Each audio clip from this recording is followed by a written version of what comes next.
welcome to Doors and Corners, a sci-fi and fantasy film commentary podcast. I'm Brian. And I'm Zach. And every Friday we sit down and watch a science fiction or fantasy film and give our 2 cents on its quality, production, story, and trivia. We watch the film together, but without sounds or visuals provided to avoid copyright issues.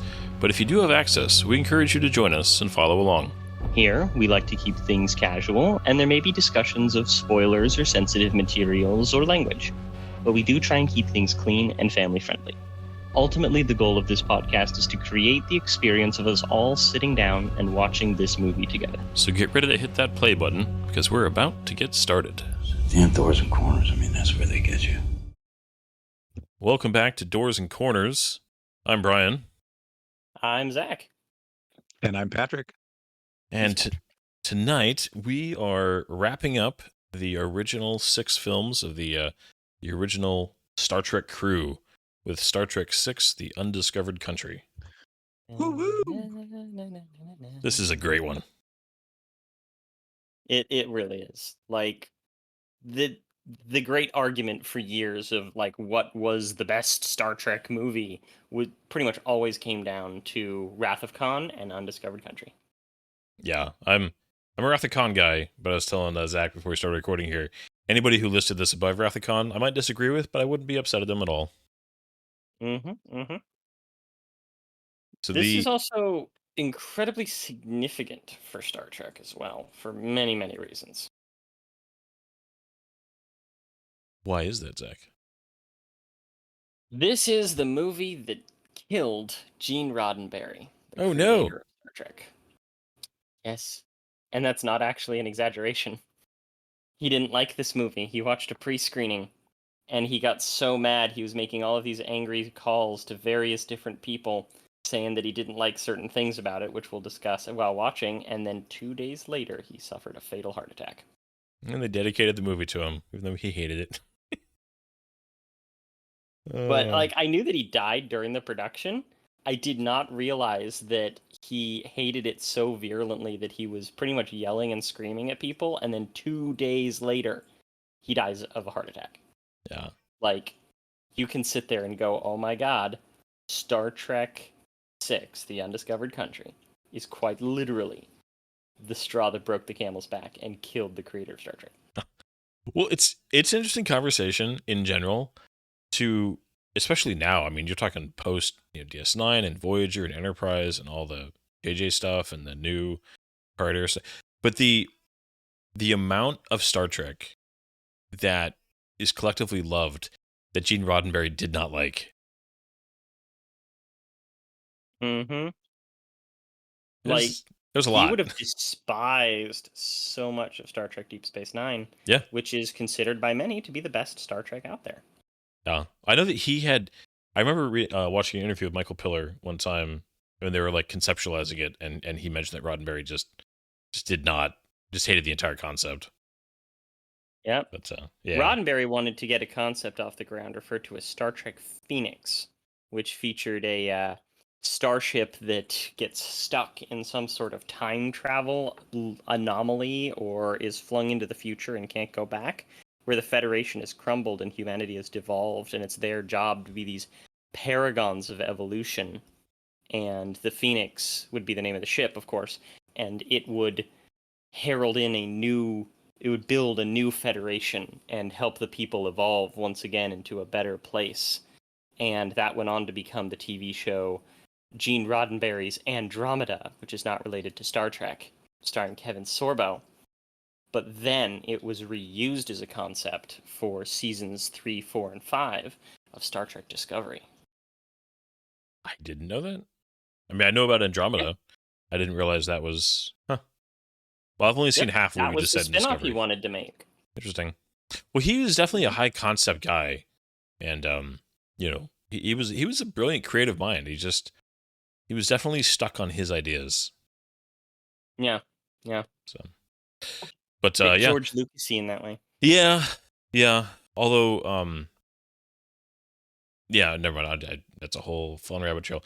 I was gonna say, so this is officially the first Star Trek film I ever saw in theaters.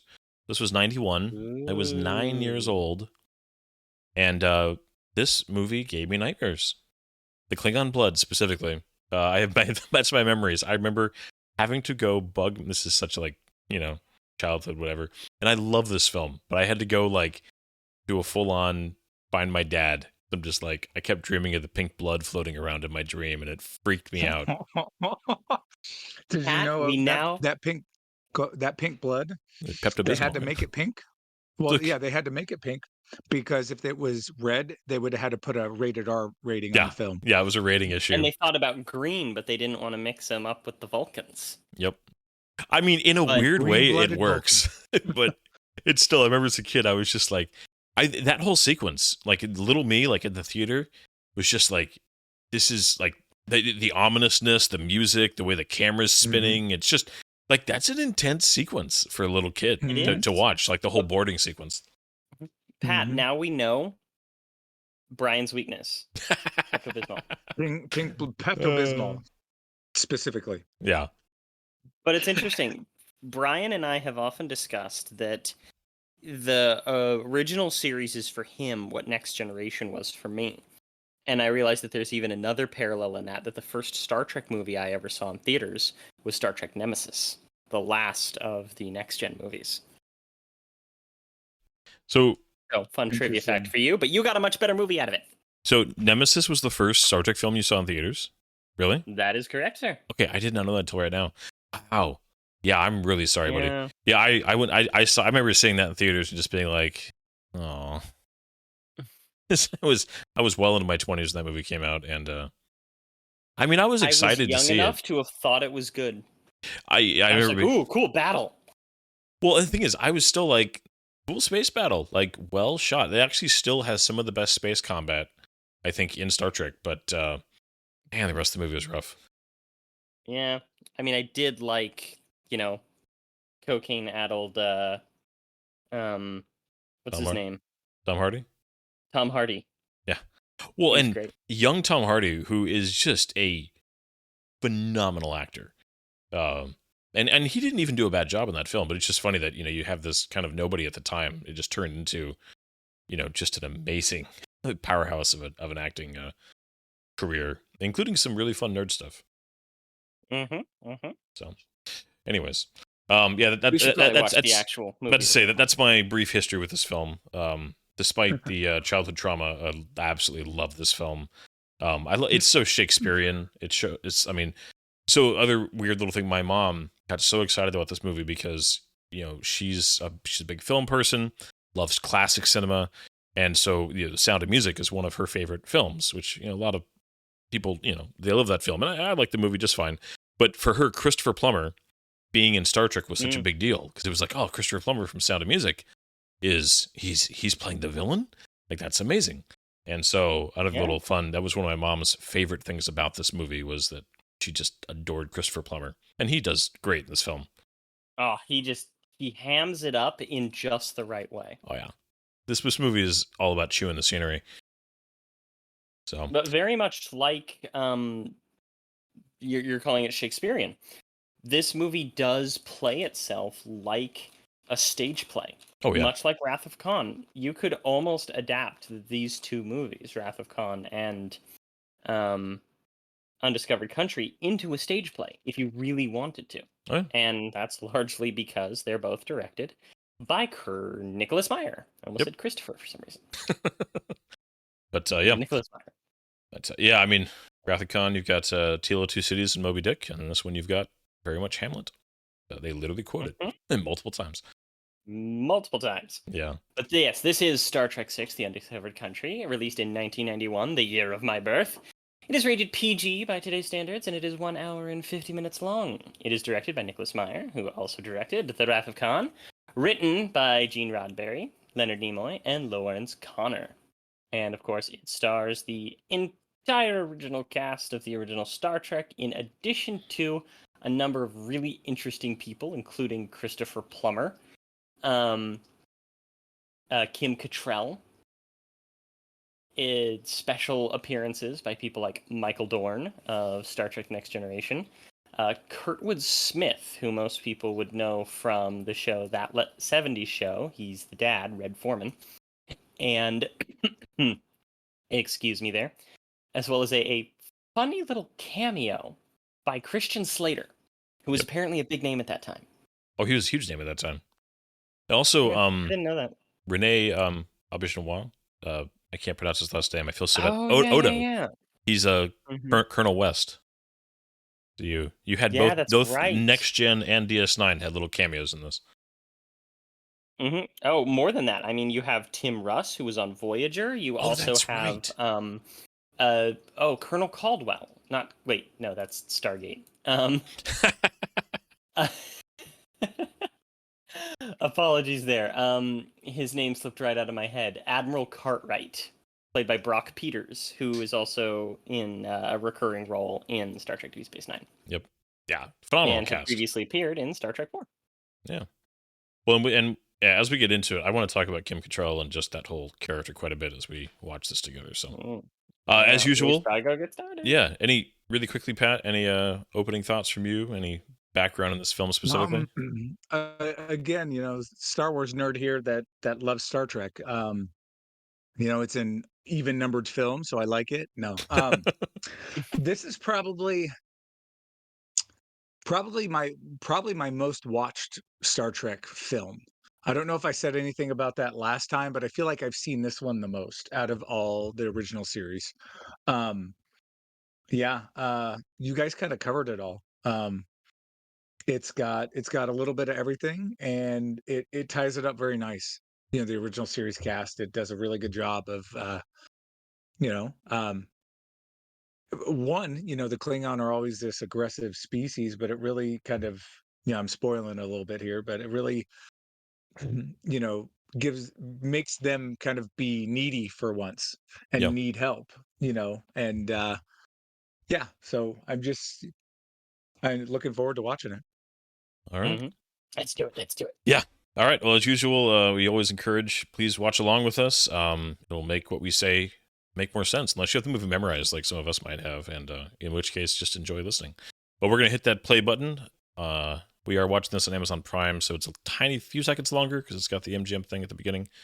But this is the theatrical version for anybody curious. There is a director's cut out there, which is just fine, but we are watching the theatrical cut. So I'm going to hit that play button in 3, 2, 1, go. We talked about this last week watching Final Frontier. I'm so happy that this got to be the last adventure, because, man, if 5 had been it I think it would have changed Star Trek, honestly. I think, not that Next Gen wouldn't have gone on to be successful, it would have, but, 6 this is such a beloved film, and then also, if you had kind of ending on 5, I wonder how that would have impacted them trying to do the handoff in Generations. There's a couple ripple effects if they hadn't made this film that I think, might have happened. Mm-hmm. Just, imagine ending on just a giant wet fart like that. Yeah. So, brand new composer in this film, Cliff, is it Eidelman, I think? And, and he was only in his 20s. Yeah. Just a very distinct score. And as much as, it's not even close to my favorite, but it is a solid score that really nails kind of the ominous nature of this plot and just the kind of the murder mystery aspect of this story. Mm-hmm. Very true. Funny thing about this movie is when they were making it, they really wanted it to be allegorical. Like Star Trek 4 brought up the real world issue of the extinction of the whales. Star Trek 3 dealt with, the issues of overstepping and the creation of super weapons like the atomic bomb in the form of the Genesis planet. But they really wanted to go hard on the allegory here, so they literally made it about the fall of the Soviet Union, which is very fresh in the minds of the audiences who watched it. Yeah. And the beginning here is actually supposed to be a reference to the Chernobyl event. Oh, yeah. Which I didn't realize that until I had watched the Chernobyl HBO series. Oh, fantastic show. But yeah, very much just a straight up, I've watched a ton of behind the scenes stuff on this, and yeah, the wall comes down in space, was a very direct inspiration for where they took this story. I totally forgot too, as we were watching the credits here, another so glad I'd been after 5, where he just didn't have anything to do, that we get David Warner back, to play Gorkon, and he a small role, but it's such a pivotal role, and just does such a great job. Yeah, love that he came back and just had a better showing in this film than he was given in 5. Right. So many of the things that I watched on the movie actually had people saying that it was like lazy to reuse an actor 2 movies in a row and yada yada yada. But I thought that it was almost like a redemption, Yeah. Yeah. No, I don't mind that at all, and especially when you have aliens, when you're switching species, I feel like that's just why not? You get a great actor that. I mean, Jeffrey Combs, how many different characters has he played in Star Trek? And he's always just a standout, right? Fun actor. That's never bothered me. Oh, and that one guy who played Zephram Cochrane. Oh, yeah, James Cromwell. How many aliens was he in Star Trek? Well, he's so tall, and you get him every time you need a tall alien. He's one of the 2 or 3 guys you can call. He's like 6'6" or something like that. Something like that. This opening. Oh, yeah. So George Takei didn't want to come back. But I guess he opened the script, and the first thing he saw was Captain Sulu, and was like, "Never mind, I'm there." Right. Apparently, they knew that one of the only ways that he would come back is if he was a captain, because that was supposed to go all the way back to Star Trek 2 of him being a captain, but also having like action sequences. Yeah, I love that the Bridge of the Excelsior literally has like a little table in front of the captain's chair. I've always found that just kind of hilarious. Just that little bit I of imagine design. that they have some control over their abilities to do that, customize their bridges. Oh, I'm sure they do. It's just the idea that I'm gonna put a little coffee table right in front of my captain's chair. Did you know that George Takei actually lobbied for a TV series taking place on the Excelsior? I would have been totally down for that. Well, it was especially true after his appearance on Star Trek Voyager. Yeah. I know that that's not your favorite, Brian, but Oh, do no. you recall the episode of Voyager? I absolutely do. Takei? Yeah, where because it's the one where Tim Russ, he's having the flashbacks. Mm-hmm. No, and I mean, as much as it's not my favorite, I don't hate the series or anything, and that was a good episode. Yeah. For those of you who wouldn't know, the actor Tim Russ, who's a cast member on the TV series Star Trek Voyager as a Vulcan, appears as a background character on the Excelsior throughout this movie. And even though he's a human in here, they retcon it so that he's actually a Vulcan, given they're so long-lived. And they do an episode where he experiences flashbacks and to the events of this movie. And George Takei and this actor, who's currently on screen, the comms officer, both guest star on that episode. Yeah. So the guy on the right, he's got his lapel up. He was in Hunt for Red October. Yeah, he was one of the officers. Cannot maneuver in these canyons, Captain. I recognize. It's like, yeah, he's one of the more challenging. Sorry, I just recognize that. And of course, we have Yeoman. Rand. Yeah, her. She appears in most of these films somewhere. Yeah, unfortunately, the actress had a lot of trouble with substance abuse. So she wasn't part of the movies, even though they had originally intended her to actually be a larger part, even a consistent endgame love interest for Captain Kirk. But once she started to have all of her problems, they just cut her out entirely. Yeah. Okay, have they shown Tim Russ yet? Because I was looking for him. I can't remember exactly where he shows up. I don't believe so, not quite yet. Is it? Yeah, is it later in the film where you finally see him? It is later, I believe. Yeah. Well, yeah. So Christian Slater. Are you kidding? Yeah, are you kidding? Christian Slater later on, he was a big deal at this time, and apparently just a huge Star Trek fan. I mean, kind of like the modern day actors that want to be stormtroopers or just have a little quick cameo in Star Wars. Yeah, he was just like, I just give me anything. I just want to pop in. I just want to wear a uniform.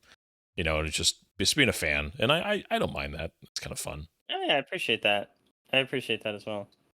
So, yeah, this is one of the better conference room scenes done in films. I feel like there's some good stuff in this scene. Mm. I just we were talking all over that, but I love that scene with the whole destruction of Praxis. Yeah. That because it has such ominous vibes to it with that whole we can't even confirm the planet exists. Destroying planets is no small thing to Star Trek. Yeah. Star Wars, they do it willy-nilly, so Well, yeah, Sulu's reaction. I mean, he did some good acting in that beginning part, and yeah, like you mentioned there at the very end, just the "Are you kidding?" You're just like, "Are you going to report this?" Like, yeah. You really feel like this film does show the age in the characters a little bit more. I mean, this is not too many years after Final Frontier, but I feel like this is the movie where they kind of didn't try to, you know, make themselves appear as young as possible. They just kind of let it be in this film a little bit more. And They kind of needed it to be. yeah, I don't mind it. This is supposed to be a retirement. Although Uhura, they didn't do the crazy weird gray they put in her hair in 5. look at Yeah. Spock's bangs, man. Those are high quality Vulcan bangs right there. Yeah, Sorry. yeah, that's It's funny though. He actually looks younger to me because I've been watching the TV show Fringe, which was filmed in the early 2010s, and so he was on that, and he was kind of a mummy. yeah. Well, Leonard Nimoy just stayed, thin his whole life. I think that just again the setup happening in this of the themes, because this is, I mean, as much as this is a straight up allegory, the idea of you're talking about something so dramatic, it would kind of change the very nature of how we identify ourselves. I mean, your enemy, a longtime enemy, would be so core to the identity of so many people, especially in a quasi-military organization. Even though Starfleet's not military, they act as one when needed. And I mean, this is very realistic. I mean, this is people handled change poorly, and even in the 23rd century, people are all evolved or whatever. You would still have shades of this. I mean, I know there's some we can probably talk about it. That Shatner had a few issues with the script here, but there's themes here that I like a lot. Yeah, very much so. I think that this scene itself is really good at establishing the stakes, and I have trouble not just watching it. Yeah. The Kirk's reaction to all this too is just good. He's just being very honest, and just tries to get out of it really here, but an ambassador would, just it'd be so much better, and you're just being pissed at Spock here, and I mean, I'll just You vouched? it's like, I'm gonna reach across this table and smack you. It's kind of look on his face. Yeah. Just like, well, that's all. Sorry. I love too, this conference table is like in this like big room, like there's like the coffee off to the side and the random pill, little support things. Like, what kind of room is this? It looks like an actual conference room. Yeah, just like it can be repurposed to be bigger. Oh. Just Spock's. Yeah, we volunteered. This is a good conversation between these two people. It just, again, these old friends, but a very different idea here. What do you think of that line? The old Vulcan phrase, only Nixon could go to China. I mean, I think that this movie I think they're just trying to have fun with it, because the same thing with like, Shakespeare in the original Klingon. I mean, I think it's up there with that kind of a line that just doesn't make any sense, but you go with it because it's kind of funny. Or that just the person, the character's like kind of trying to diffuse the situation by saying something that's obviously not true. I don't know. What were you gonna say, Pat? Sorry, what was that, Pat? I liked Cartwright was like, I don't know whether to congratulate you or not, and then Bones just out of the side of his mouth says, "I wouldn't." Yeah. Bones saying the quiet part out loud, man. Yep. It's a useful character trait. Yeah. And we just had that line that was probably the line that killed killed Gene Roddenberry. Gene Roddenberry. Kirk going, let them die, because that is not the 23rd century sensibility. And I actually would believe that Kirk wouldn't have said that prior to the events of Star Trek 3. You know, that, and I mean, we were Agreed, 100%. we were talking about this before we He started wouldn't have said recording, it. that, you know, they kind of had a missed, you know, they didn't really talk about the death of David after 3. There's the one line in 4, and it's not addressed at all in 5.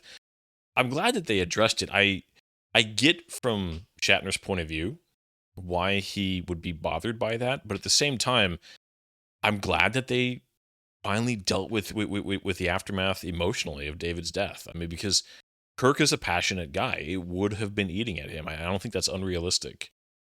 Yeah. They didn't necessarily want realism, though. They wanted idealism. Yeah. Yeah. And I get that, because you're trying to, I mean, Star Trek has always, even to this day, they have struggled with the balance of having evolved future humans that are, you know, are past a lot of the problems that people have today. But at the same time, if you go too far down that road, you end up with characters that are hard to relate to and hard to write for. I mean, it's a balancing act for sure. And I don't, a lot of writers have said it's very difficult to write good Star Trek because that balance is very difficult. Right? I Where love was your evolved sensibilities then? Yeah. I love the tactile, you know, Nicholas Meyer really liked more tactile controls. So he was, you know, she's like punching a lot of buttons and throwing levers and stuff. That was all Nicholas Meyer. Just loved that. What was that, Pat? We lose Pat? Pat, you were saying something? Oh, was I? No, oh gosh, what was I gonna say? It was so good. No, I don't remember. Dang it. I'm Let's sorry, rewind it. Pat. I'm just kidding. No, you're good. It'll come back to me, I'm sure. So you don't realize at the moment how pivotal this scene is, you know, as it comes back later to be a huge plot point. I always thought it was, I mean, I remember early on, just thought it was odd that his door was open here. Like, why would his door be open? Like, when he walked past it there, it was like, I mean, Because don't he's a cowboy, that's why. But they He's a cowboy. automatically, Distracted. they Maybe automatically he has close. an open door policy. Hey, you like any shut good up, leader. Brian. Don't try to use logic. Come on. What are you, a Vulcan? Well, he had like Oh, the bag. I think she picks up the bag. He's Yeah. like, he's in the door. Like he just left it there on the ground. So I think that's That what sounds about right. Yeah, maybe he put it in the way Actually, of the that's motion exactly sensor. what he. Yeah, that's exactly what he did because it closed right after. Yeah. You can tell these are redressed next gen sets because you have a next gen replicator for the first time in original series Star Trek in the background here. Yeah, they say they did so much money saving for this movie because this had they weren't sure if this was going to be good enough, so this had an even lower budget than the already incredibly low budget Star Trek 5. Yeah. Well, they at least, man, thank goodness they got ILM back though, because the effects in this movie look great. Yep. That's where they spent a lot of their money. Like this right here is the same set as Kirk's, just redressed slightly, which is the same set as a whole bunch of the plain bedrooms from Star Trek Next Generation. Yep. Well, because at this time, 91, what Next Gen was in its like 4th season at this point? I mean, it was 4th or 5th now. Yeah, 4th, 5th. I mean, Next Gen was hitting its stride hard at this point. In its 4th season because that's when the episode Unification came out. Unification Part 1 and 2 was a two-parter that featured Leonard Nimoy as a guest star and was used slightly as an advertisement for this movie. That's good. That's a good two-parter also. Oh, I'm sorry. It was actually at the very beginning of season 5. Okay. And I mean, season 5, I know a lot of people consider 5 to be the best season of Next Gen. Yeah. Yeah, this was like, Next Gen had hit this point of just, Star Trek was back. Like, it was back and huge. Even despite 5 being a flop, I mean, it was back in the public consciousness. I mean, in a lot of ways, between the 25th anniversary and Next Gen doing well is why we have this movie at all. You know, I don't think we mentioned that. This movie specifically came out for the 25th anniversary of Star Trek. We're about, so 91. All right, so I remembered the thing I was going to say. Go for it. So given how old do you think Kirk is in this movie? Like, not the actor necessarily, but just Kirk, like, because he feels old. And I know that's what they're going for, but like, you would think as a paramilitary organization, they'd be like, hey, over 50 and you're behind a desk, basically. Yeah. You would think they would like, I mean, and Scotty's evergreen. I mean, Scotty's always been gray. So Yeah. I mean, basically, I always imagined Kirk as being late 50s, early 60s in this film. I don't know about you. But yeah. And you would think Let's they would have see. retired So him. he was born in 2233. I remember that. God, I remember that. Um, uh, so let's see. That would take place in 2293, so he'd be 60 years old. Okay. Yeah. So just about. The, man, they haven't Way too old, reused in my this opinion. model since the motion picture. It's a good model. I'm It assuming is. that they're just Well, the they same finally got it one. back. They finally got it back from Beeger. Mm. Yeah. And it's very similar to the original. Well, yeah, The same shape. original. Just the original, I think, with Series D7 or D5, I think. Actually, I think it was the D6. D6, okay. Because I know this was called the Tinga class, I The believe. Tinga. Tinga. Basically the same model, just a lot more detail on it. But What do you think of Kim Cattrall here? so as, she was supposed to the be. Vulcan? Wasn't this supposed to be Savick at one point in the script? It was supposed to It be Savick, was. but they didn't want her to be the traitor Yeah, I because we think. had It wasn't just that; they learned couldn't to get her love out her. of Cheers. Well, I mean, why did they Well, didn't no, want it to wouldn't bring have been back her. It would have been the other lady at that point. Robin Curtis? They couldn't. I mean, I Yeah. couldn't imagine they couldn't get Robin Curtis. I thought it was more they thought it would have been kind of betrayal of the character. I thought it was It something would like have been that. really hard. Yeah, it would have been hard for them to handle, like the audience to handle, I think, and they didn't want to do I that. don't imagine if they were able to do this though. Okay, they tie in some thing, like, oh, Savik's back, and they have some conversation. They could have used the conversation in Kirk's room right there about her being close with David. Mm. Okay, because the initial plan in Star Trek 3 was to have David and Savick have gotten into a relationship. They could have tied that into it, so she would go along with this plan because they killed David.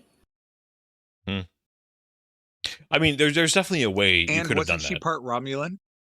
Wasn't she half In the Romulan? original script, but they never did that in the Yeah. actual And the canon. and if she were Romulan, it would make even more sense because they're a little bit more hot blooded than I mean, similarly hot blooded to the Vulcans because they're cousins, but they don't hide those feelings away like the Vulcans do.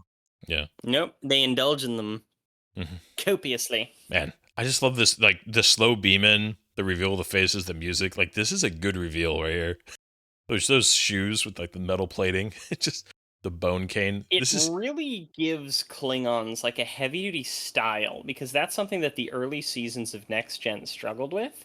So while this movie would have been in production, they'd be like, let's take what Next Gen did, combine it kind of what with they were doing in the early movies, and then do something just cool. yeah. But see, this is too where I feel, and I mean, this isn't like a hard, like I wouldn't consider this a plot hole or anything, but the end of 5 and Kirk being kind of cool with the Klingon, the young Klingon captain and the general, and the last scene in 5. Not that couldn't have been just him putting on a good diplomatic face, but the turn from that to this does seem a little bit like hard, a little bit of a hard turn, as far as just his There feelings is about actually a all very- Klingons. There's a very easy way to rectify that, actually. Go for it. Decanonize 5. I'm okay with that. It just didn't happen. Well, Are you familiar? they with just the all got recent book series? they all got drunk while they were camping in Yosemite, and that was just they dreamt 5 happened. Are you familiar with the recent book series that Star Trek has done of the autobiographies of their captains? I have Kirk's and Picard's, yeah. Yeah, Kirk, Picard, Janeway, Spock. The Janeway audiobook is really good because it's actually done by Kate Mulgrew. But if you read the Kirk one, they have a reference to Star Trek V in there that it didn't actually happen, and it was a play. It was a movie. Interesting. And it was a really bad one that Kirk didn't appreciate. And I thought that was hilarious. I mean, that's one way to go. Yeah. Okay, this dinner scene, we got to talk about this. I think this is another one of those things that what's his face really hated. Roddenberry. Yeah, So it's very good. unevolved. Yeah. I it is a little bit, but it also just it plays well. The actors do a good job. I love the napkin bit. Like this is it. There's a lot of storytelling happening in this scene, and I appreciate like a good dinner scene. This is I'm gonna make a side reference here. I'm sorry. One of the reasons why I hate so much that the whole banquet dinner scene was cut out of Dune, the recent Dune remakes, because a well done banquet dinner scene is such a great like storytelling. I mean, it's a trope, but when it's done right, it's so good because you can have exposition happening, but in a natural setting. You can have a lot of character development happening. You can have a lot of backstory happening. You can develop so much in a good meal scene. And Yes. yeah, I wish they had. It was forget about Dune, but this movie I think does it well, even if it's not quite Star Trek-y. I don't know. It feels kind of Star Trek-y. Well, I mean, as far as a bunch of people gathered around a table doing diplomacy. Can you get more Star Trek-y? I guess what I'm saying, like, it's not as Star Trek-y because they kind of start acting and talking a little bit more like modern humans versus evolved humans. Yeah, true. I mean, the only meal scene that you really get that's all character development stuff in the Star Wars movies would be like Anakin and Padme and the really bad dialogue with the floating fruit. Yeesh. I mean, there's so many little. Episode 2, I love it. Gosh, that's next year, and that'll be an interesting one. Yeah. Oh, we do have that on the docket for next year. Anybody curious? There's so many great little like. I do enjoy that they get the cultural references that different sides may or may not get. I mean, when Kirk slips up and literally compares the Klingons to Hitler, and they're like, "Who's that?" Like the fact that he gets away with it because they don't know what it is, like, woo. Yeah. So there's a fun behind the scenes story here that I've heard. So Nicholas Meyer and William Shatner did not get along a whole lot. I guess one of the things that William Shatner really hated was Nicholas Meyer smoked cigars, pretty habitually, and he just hated the smell. And so this the blue food on their plates apparently was quite disgusting. And Nicholas Meyer was like offering like money for like how much they ate just to kind of encourage the actors. And Shatner just like powered it down over and over and over again because he just to get back at Nicholas Meyer was just like, I'm going to take this guy for all the money I can. And so he just ate tons.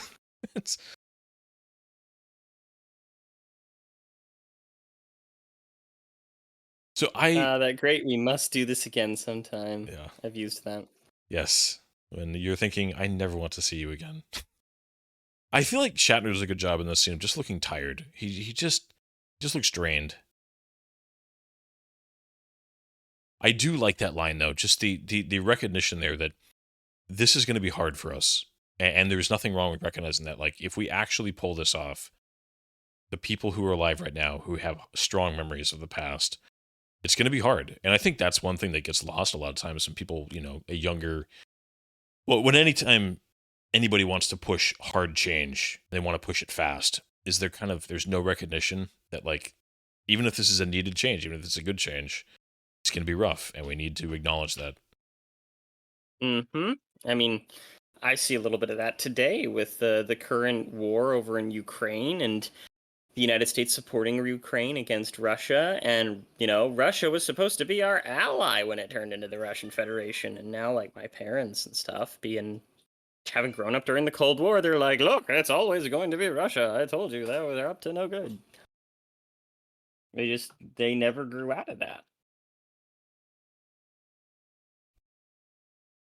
So as much as it's a little bit, I don't know, whatever about Kurt, I loved all this post stuff just because it was funny to me as a kid.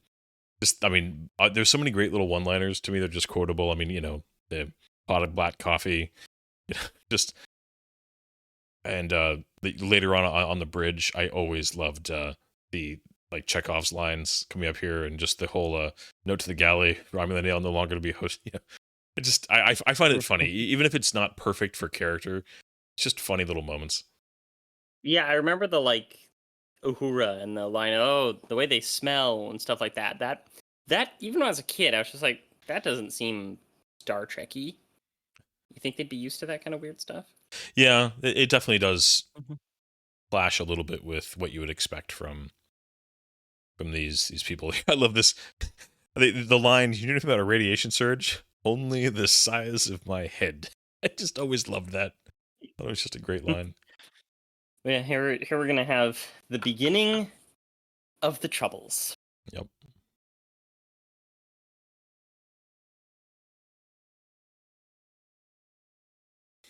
Do you know anything about a radiation surge?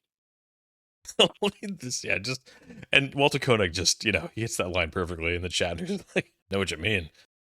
Yeah, here we go. Right. It's go time. Mm-hmm. No, just hanging out, Yep. having a good time. I do love this. I love the delayed, like, wait a minute, what? Like, there's just a few seconds, and then it lets this happen, where all of a sudden everybody launches into action. They give it just a beat for everybody to kind of have that, like, did that really just happen? And then everybody Yeah. jumps into action. Like, I love that little beat. It's very realistic. Right. It's just like, okay.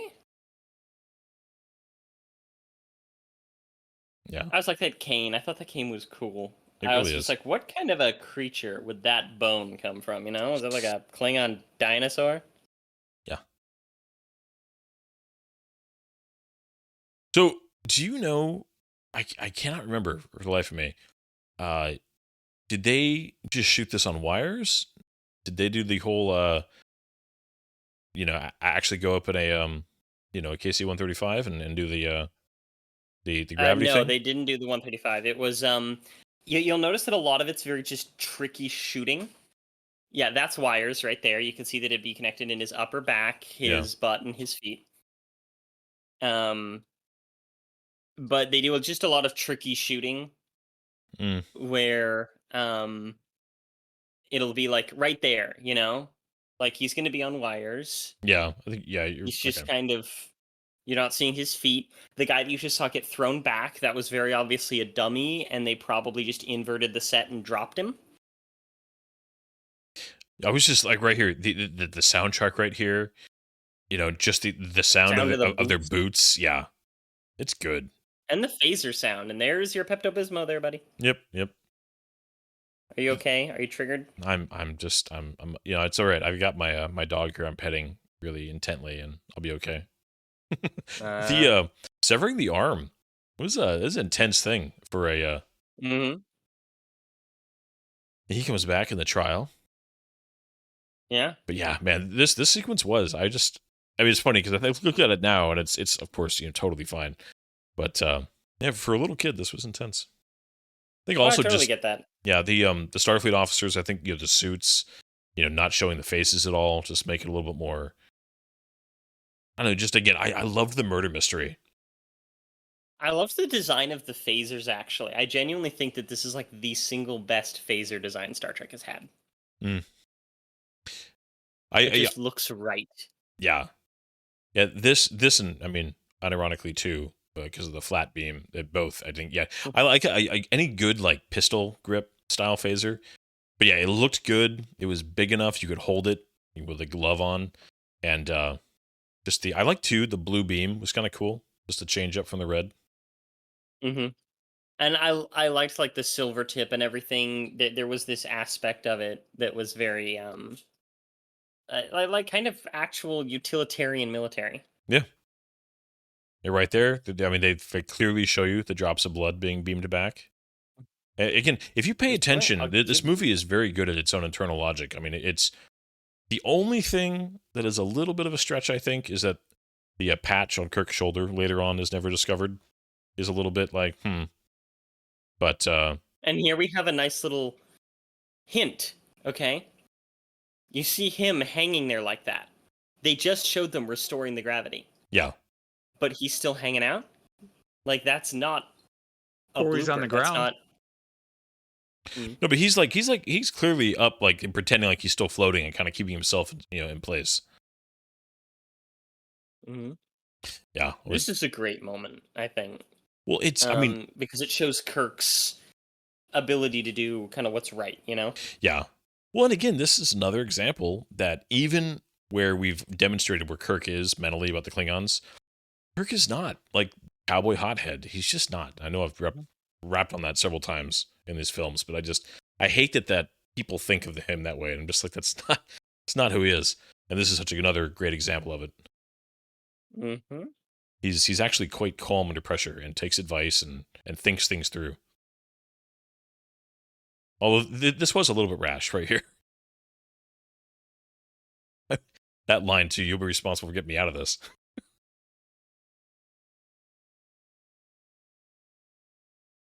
Yeah, that they have right there, that nice little. If you were paying, I think that the Klingons would respond well to Kirk coming over, though. well, it would show a real level of, I'm here. Like, why would I possibly put myself in this situation if I was guilty? And Yeah. also, there's just like the honor of I'm here myself. I'm not hiding on my ship. Exactly, and Spock is a captain, so it's not like they're leaving Enterprise without a captain. Yeah. Well, technically, there's 3 captains in the Enterprise, right? Because Scotty's a captain also. Yeah, but they do that on things like submarines, because technically the chief engineer holds a rank almost equivalent to the captain. Yeah. On some ships. Yep. But, also, you'll notice that hallway was just a redressed version of the Enterprise hallways. Yep. Yeah, they did not have a lot of set budget on this show. Mm-hmm. That's just where they saved money, you know? Oh, yeah. But I mean, these again, Herman Zimmerman, the production designers, he did, his crew was great. They did a good job. Where if you're really looking, you can tell, but it works, and at a glance, it totally looks like a new place. Yeah. This whole scene. Strange. Go ahead. Oh, great scene! I always thought it strange how the intruders blew the arm off the guy and didn't kill him. And then I realized that if they killed everybody, they would need a witness. Yep. To be able to say, "Oh no, it was Starfleet," and I didn't think about that until I was much older. Yeah, that they deliberately needed to keep a few people alive. The lack of music here does make it feel a little bit more realistic. Yeah, weirdly. I always thought it was interesting here, the kind of the lack of. I mean, not interesting, I guess, like in a bad way. But just the daughter is very. Anytime you see her, she's just kind of standing there, very stoically, very just kind of watching. Like the other Klingons, are much more like he's getting mad, and Gowron's. Gowron? Not Gowron. Sorry, different Klingon character. Gorkon or Chang? Wow, Chang. Now Chang. you're going to say they all look alike, don't you? I do. I'm a xenophobist. Oh, DeForest Kelly is great here, though. Just man. Mm-hmm. Did you ever find it weird? I remember when I was little and I'd watch this. I genuinely thought that Christopher Plummer was supposed to be representing an Asian because his name was Chang. And I think that's all you, confused. Buddy. It is. But I was just like, what's going on here? It's a great moment there. Mm-hmm. Just don't let it end this way. I mean, just again, that this guy, and I think that moment was so important for Kirk, where they talk about like this guy was the last best hope, for peace. Like, and it's true throughout history. Key figures do make a massive difference in how history unfolds. There's a reason why the assassination of key figures or the leadership of key figures, can steer history. And yeah. Oh, what was it? Was it Next Gen where they actually have a ship that's the Gorkon? Oh yeah. Or, no, I think it was Deep Space. It might have been Deep Space Nine, but there has 100% been a Klingon ship named the Gorkon. Yeah.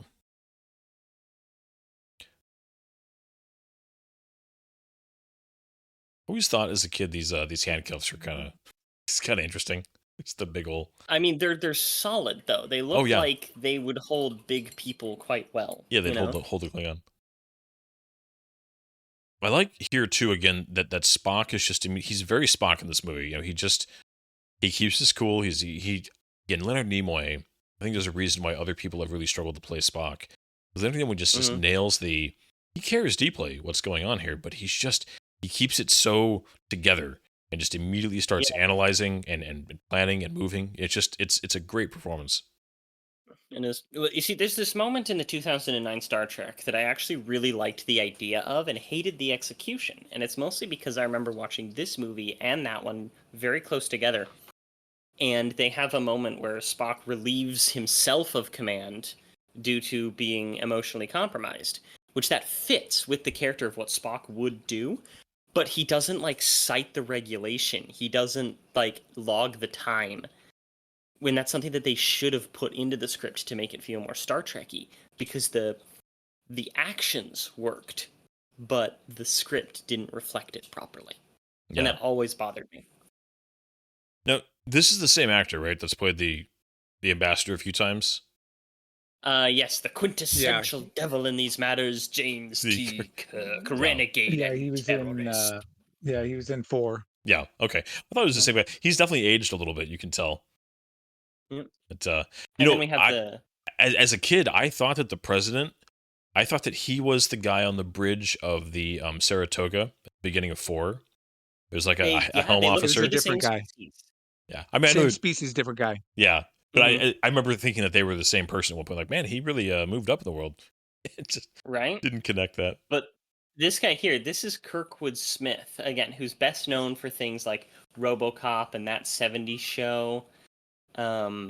He's a fun actor. Yeah. And to see him in this like almost demure political role, where I'm used to him being like, I'm gonna shove my boot in your ass, you know? Yeah.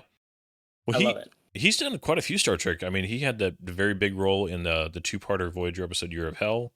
And I think which is largely regarded among Voyager's very best. Oh yeah, it was very good. I think he's done 1 or 2 other appearances in Trek. He's done some genre stuff for sure. Yeah. He's got those big blue eyes. Yeah.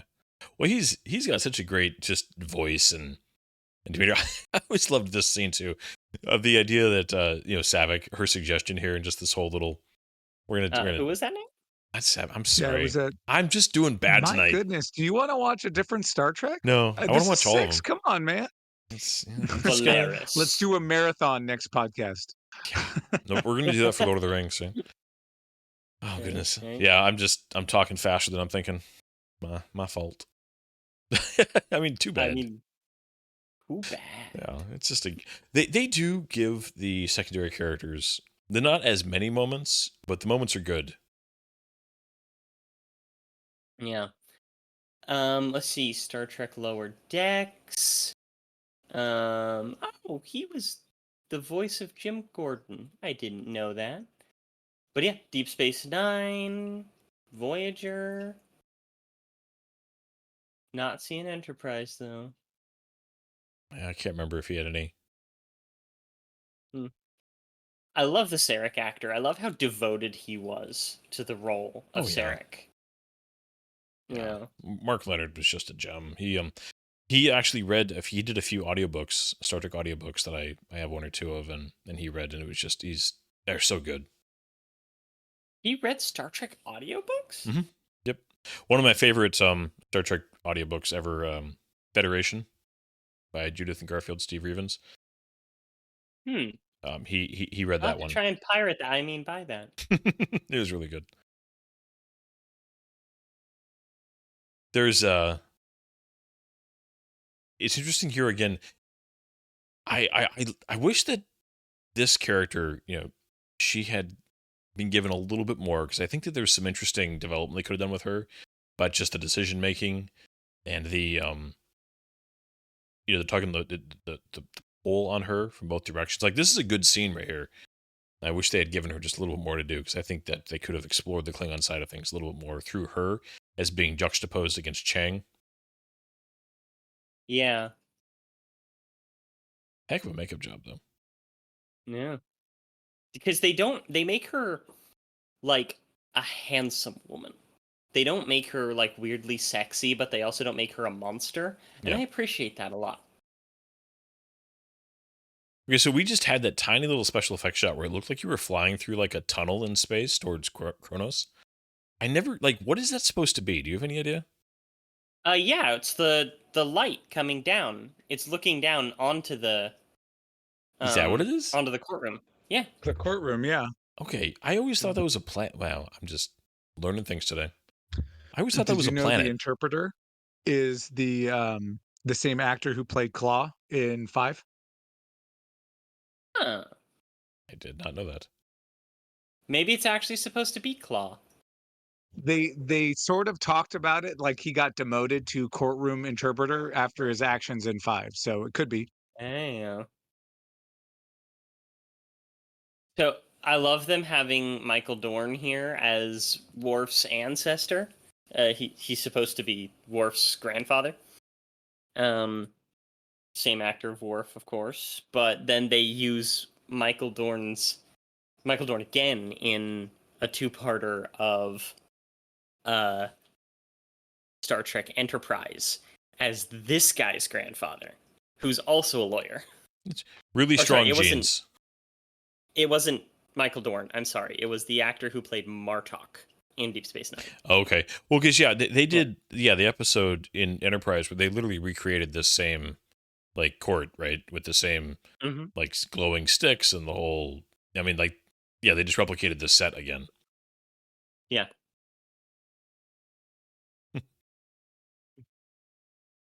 Yeah, this is a really good back and forth. I mean, again, the back and forth of the Chang is so good, and just the way, again, like you said, this is almost like a stage play here. The way this is paced and the way the dialogue works, we could totally imagine this on the Yeah. stage. Yeah. Well, I think it's supposed to be written like that. I think that's just the way that Nicholas Meyer makes movies. Yeah.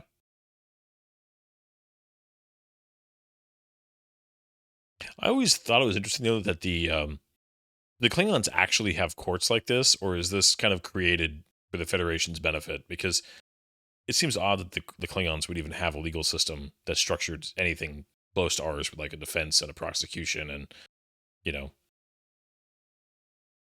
I think that it's a little bit on the I think it's a little bit on the contrived side, but at the same time they are a diplomatic spacefaring species, so they Mhm. would probably And have they talked about something in interstellar place. law.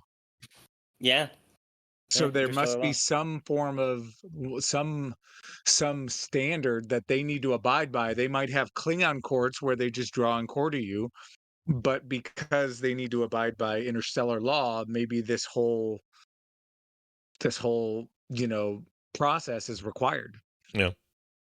Well, in fact, they're broadcasting this. You know, everybody, they show the bridges are like watching this. They show the Excelsior Bridge and the Enterprise Bridge, and then back at the, the office of the president. Yeah. This is definitely for the benefit of others, also, obviously. And if you guys heard cats fighting in the background during that, I apologize. It's all right. Loki attacked Mascarpone, and yeah, bad kitty. The architect. of destruction. Tiberius Kirk. One of the few times you really hear his middle name like said out loud, not just When T. did they establish Tiberius as his middle name? I think it's on like a service record back in the original series. Like it's one of those things that's been around, but just I think the way he's Christopher Plummer delivers that line, a lot of people, it's kind of the first time they really thought about it and realized it. But I'm pretty sure that's old.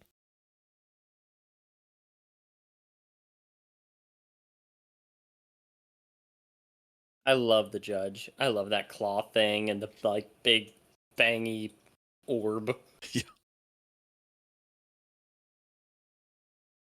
I do like right after they finish this log, the whole, everybody just kind of starts yelling and just it's very, yeah. Like they're like, that's gotta be enough. Let's kill him. Let's kill him. Yeah. The president's I could reaction hear there. Red Foreman saying, "Dang it, I'm gonna put foots in asses." Mm-hmm. Currently on that 90s show, actually. It's a good response. I mean, Kirk, though, just to say that, like, yep, that was. You can't deny it. Like, it would be stupid to. I do wonder, is Kirk. Is this a combination? I mean, do you read this as he is just trusting Spock, or he is just resigned to that if this is what happens, hopefully this is for a greater cause. Just like I always wondered, like, kind of internally how Kirk is processing this. I would assume that it would be kind of a combination of those things, where he has a hope in Spock's abilities to save him, but I also think that he is at that point, especially with what Gorkon did. Don't let it end this way, and the shame of having it look like his ship fired and all that, that he would be willing to kind of go down. I always like the implication here also. Now, because when he's screaming there a few seconds ago, he says, "Don't wait for the translation. Answer me now." So does that mean that either he's switched over and he's speaking English, or are they inferring that Klingon, that Kirk just understands Klingon enough to have understood him? It feels like totally reasonable that Kirk would understand Klingon. I don't think it's either. They specifically wanted to use that because that is a direct line lift from a court trial dealing with the fall of the Soviet Union. Oh, that was a reference. That's right. That's something that people would have known. That when you say that, I remember that now from some behind the scenes that was like a thing. You're right. Although I do think it's reasonable that Kirk would understand a decent amount of Klingon probably at this point in his career. I would agree just with dealt that. with him some, Though that also goes against a upcoming humorous scene that I think is very funny, but also bothers me a lot. Oh yeah, no, when we get to that, man, that judge just looks old. He just looks like he's just ancient. The guy over to his shoulder that's got the hat, you can barely see him off screen. He's just chilling back there with him. Oh, I never noticed that guy. Yeah, hopefully they'll show him again. Yeah, it's barely there. But what was I gonna say? I lost my train of thought. It's okay. Oh, just that that scene that you're referencing is probably the only scene in this movie that I genuinely just don't like. Yeah. I always wonder this actor they got to play the judge. It's like, all right, we're gonna dress you up. We're gonna tape this thing on your head, and just be the grumpy grandpa. Mm-hmm. And bang this ball. Yes. Yeah. See, there's two guys behind him, barely like in the shadows there. Mm-hmm. They have the hats too. They have those like Klingons. No, maybe they're hoods instead of hats, but just the mines on the peel column and the asteroid. This is the guy that he did dubs for the Emperor in Star Wars. Right. He actually does have a very Emperor. Oh yeah, like cadence to his voice. The pedal asteroids. Sam Witwer could totally do his voice. Oh, right. I love that line by Scotty. Just kill him now. It's better. Scotty's so dramatic. I love this line too by oh no, it's not right here. Right here or a little bit later, where Spock says, "I've been dead before." That's right.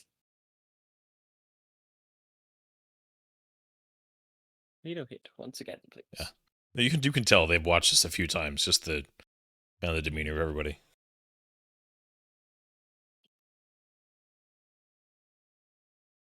Not possible. I love Scotty. I just imagine like Scotty going down there and counting all those torpedoes by himself. Be like, I'm gonna count all these things. Everything possible must be the truth. Now that's originally from Sherlock, right? Well, he said, as an ancestor of mine once said, and he's supposed to be quoting Sir Arthur Conan Doyle or Sherlock Holmes. Yeah. I mean, he's half human. Yeah, so I guess Amanda is related to Arthur Conan Doyle.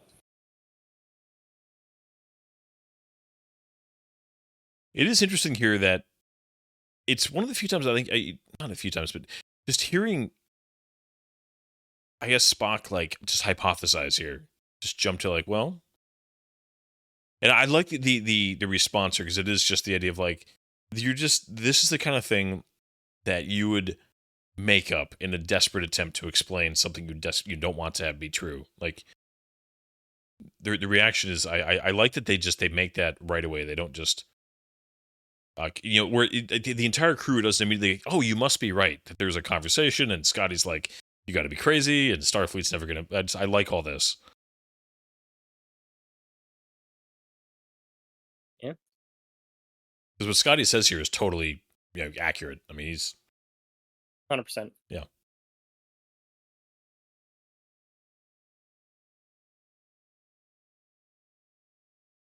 And again, like the intelligent question by Uhura, just these are it.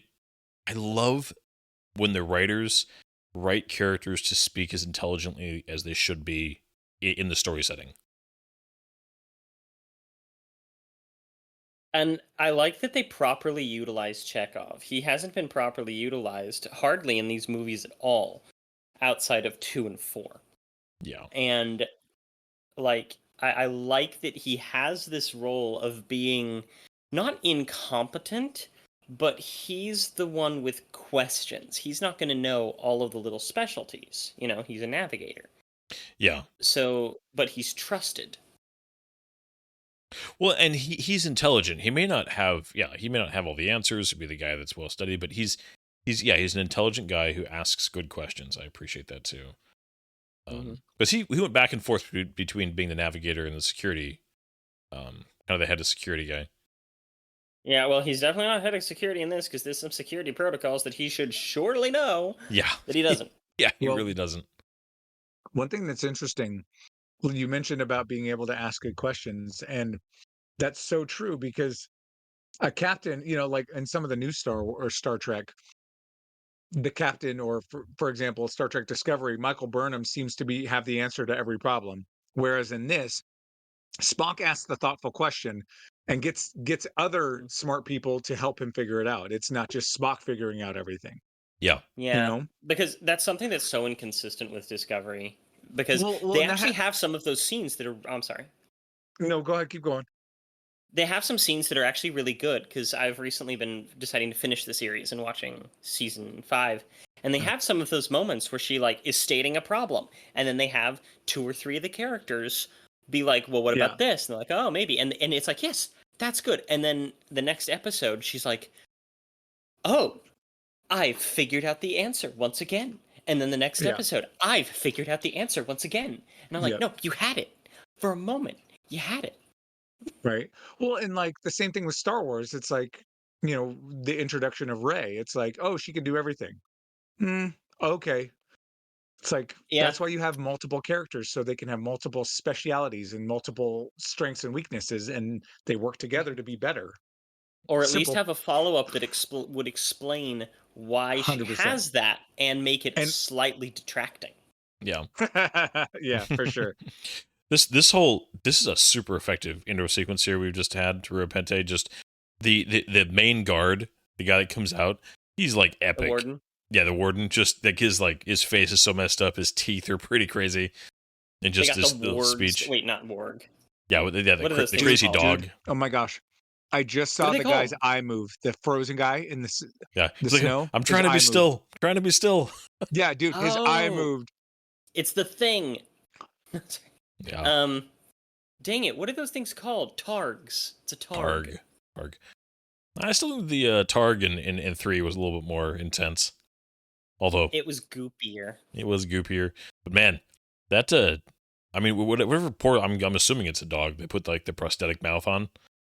It's just right. Yeah. That's actually what made me think of The Thing, and then when he mentioned the eyeball on the thawed creature. Yeah.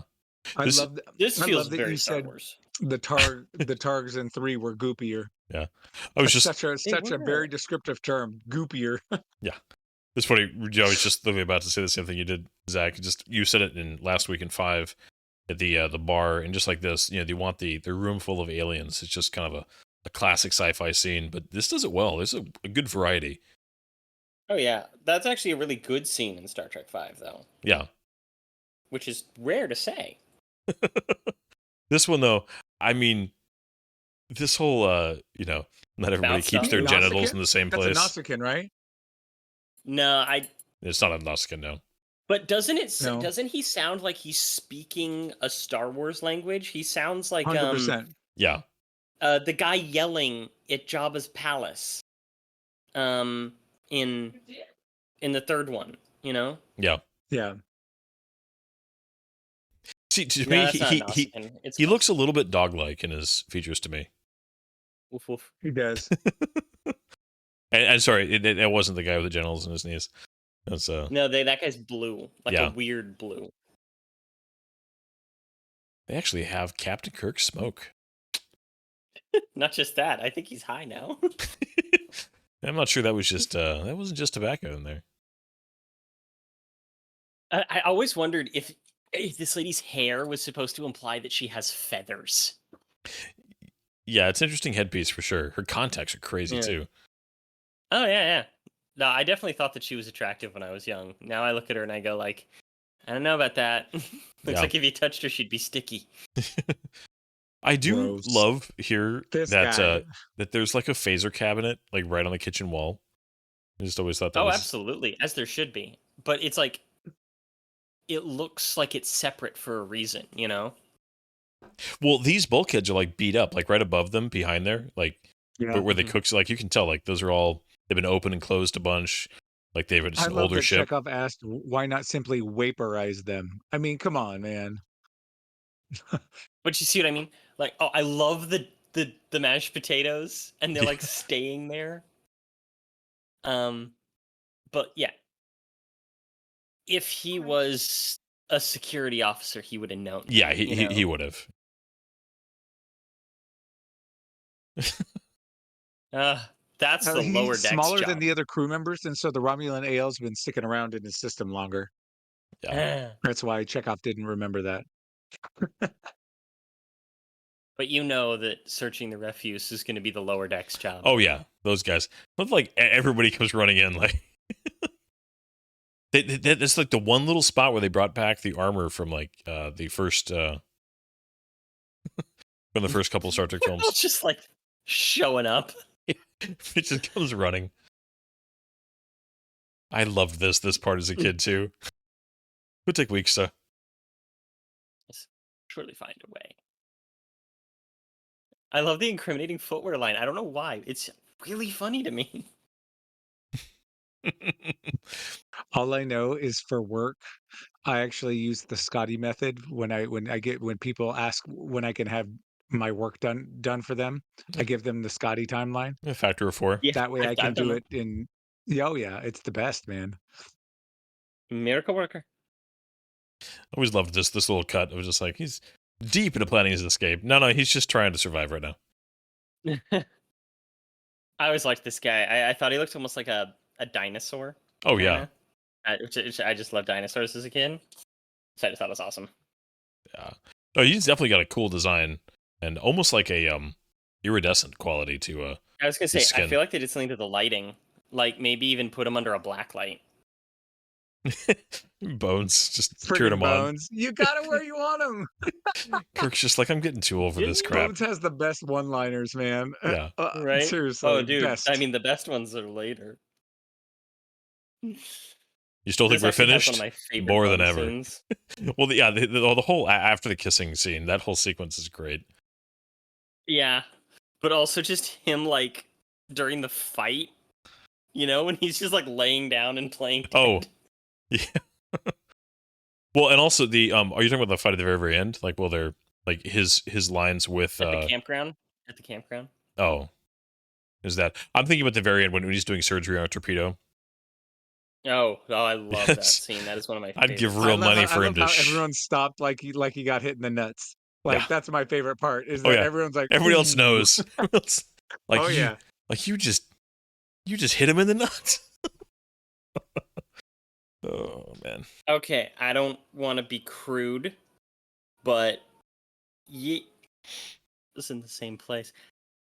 How would his species Yeah. go about things if it's on their knees? You know, Like, it'd make it work. Hey, What does that look leave like? it to your imagination, Zach. You don't need to figure this out. but I do.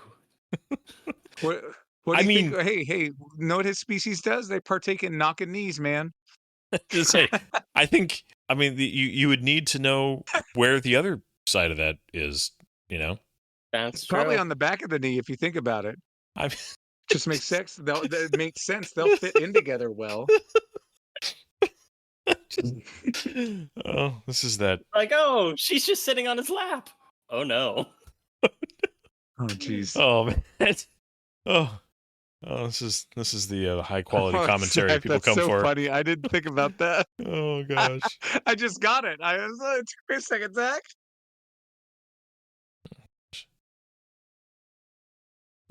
I do love the casual Kobayashi Maru reference there. Just that's just like a shorthand for there's no way to win this. Yep. Yeah. Man, every time I look at like, the furs they're wearing and everything, I'm just like imagining how this place must have smelled. Right? Really bad. Yeah, I can't even imagine it. But at the same time, it's cold, Yeah, so it's possible the smell didn't travel that's true. too far. It helped for sure. I did enjoy this though. I mean, you have this like really kind of genuine moment here with Kirk and Bone where he's just being very kind of raw and open here before we get to, some comedy, but it's a good I mean, Kirk has several good moments like this where he's trying. I said his character arc in this film is good. As much as maybe it starts out a little bit too extreme to make the character arc more pronounced, I still like the journey quite a bit.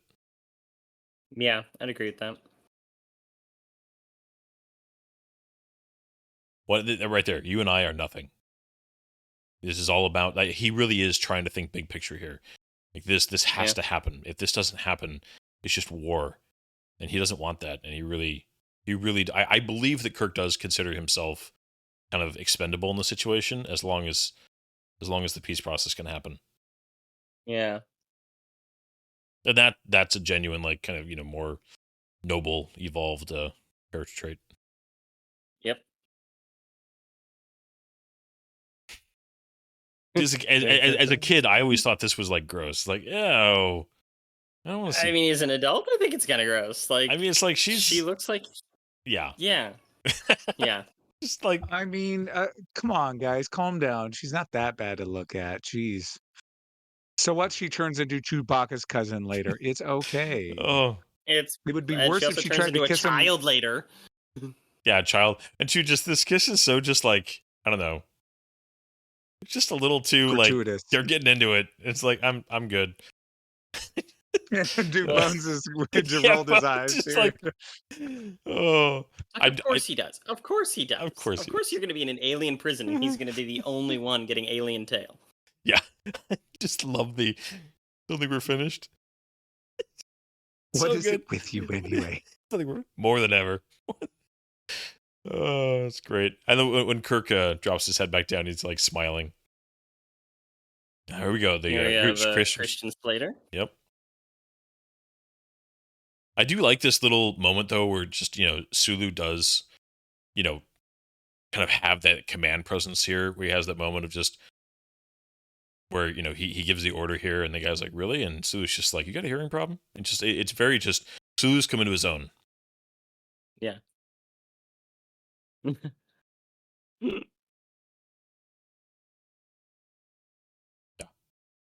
Just a nice. Are you a Christian now or a Christian Slater?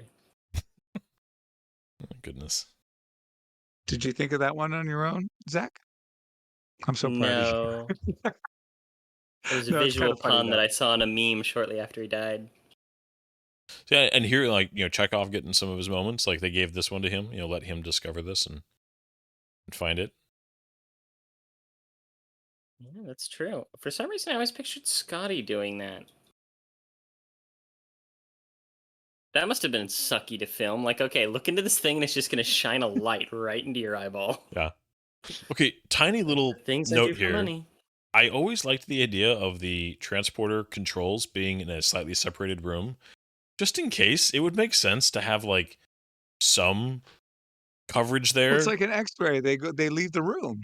But, right? Yeah, I mean, in all the weird situations of beaming things up or things going poorly or who knows what's going on, like, I'd want, just at least a basic barrier between me and whatever craziness is going on the transporter pad.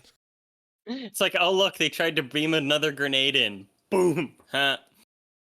But I do recall in the reboots, the J.J. Abrams reboots, that they have the controls separated by a shield. Yeah, and that's smart. It makes total sense. Yeah. I love that, and I really do love the score in this film. There's some really standout moments. Some of the people that I looked up while talking about this one, while researching this one, actually said that they thought that it was one of the great problems with the movies is that they did not have a consistent score Really? and theme across the films. But I'm like, but they're also good. Well, they're good, but you mean like across the different like not in this film specifically, but No, they jumped around. Yeah, yeah. I mean, maybe, but there's still they feel Star Trekky, but there's also I feel like each theme fits the films so well. Like the theme for this fits this film very well, and James Horner's score fits Wrath of Khan so well. And honestly, even Fours, just a little bit more lighthearted and joyful, almost holiday-esque, but it fits the theme of that movie very well. And the famous Jerry Goldsmith, the theme most people associate with Next Gen, but it's just again that very space opera, high concept, theme, and just very Star. I mean, I love them all. Epic of Cinderella. Yeah. Fits. Wear it. He's like, mic drop. Is that Curzon Dax? I'm just kidding. It's just a common name. Like, there's an alien out there whose name is John. And he's just like, Right. what? That's Well, a it's common basically human the name? Smith of the Dax is the Smith of space. Yeah. Right? So I swear every sci-fi has had a Dax. Yeah. I absolutely think that the opening for Starfield was inspired by this. Oh yeah, I agree. It's the mining with the lasers. I thought about that actually while I was playing Starfield for the first time. Yeah. Actually, I've only played Starfield once, so. Yeah. In fact, doesn't it even have 3 beams on the I think laser? so. I think they really were inspired by this sequence for that. Yeah. I think you're right. It absolutely has 3 beams. That's probably the one spot though where the wide shot, the effects work was just a little bit. The beam really looked like a post comp into the shot as he was waving around his little laser drill. Yeah. This is a good effect though. I mean, I know morphing has been done many times at this point, but they did a good job. Yeah. In fact, I remember seeing a Corridor Crew where they were actually doing comparisons of morphs, and they kind of liked that one. Yeah. Yeah, that just feels a little weird. Yeah, he's like, A child just winked at me. I'm on a list now. It's the same voice though, which is interesting. That they. Yeah.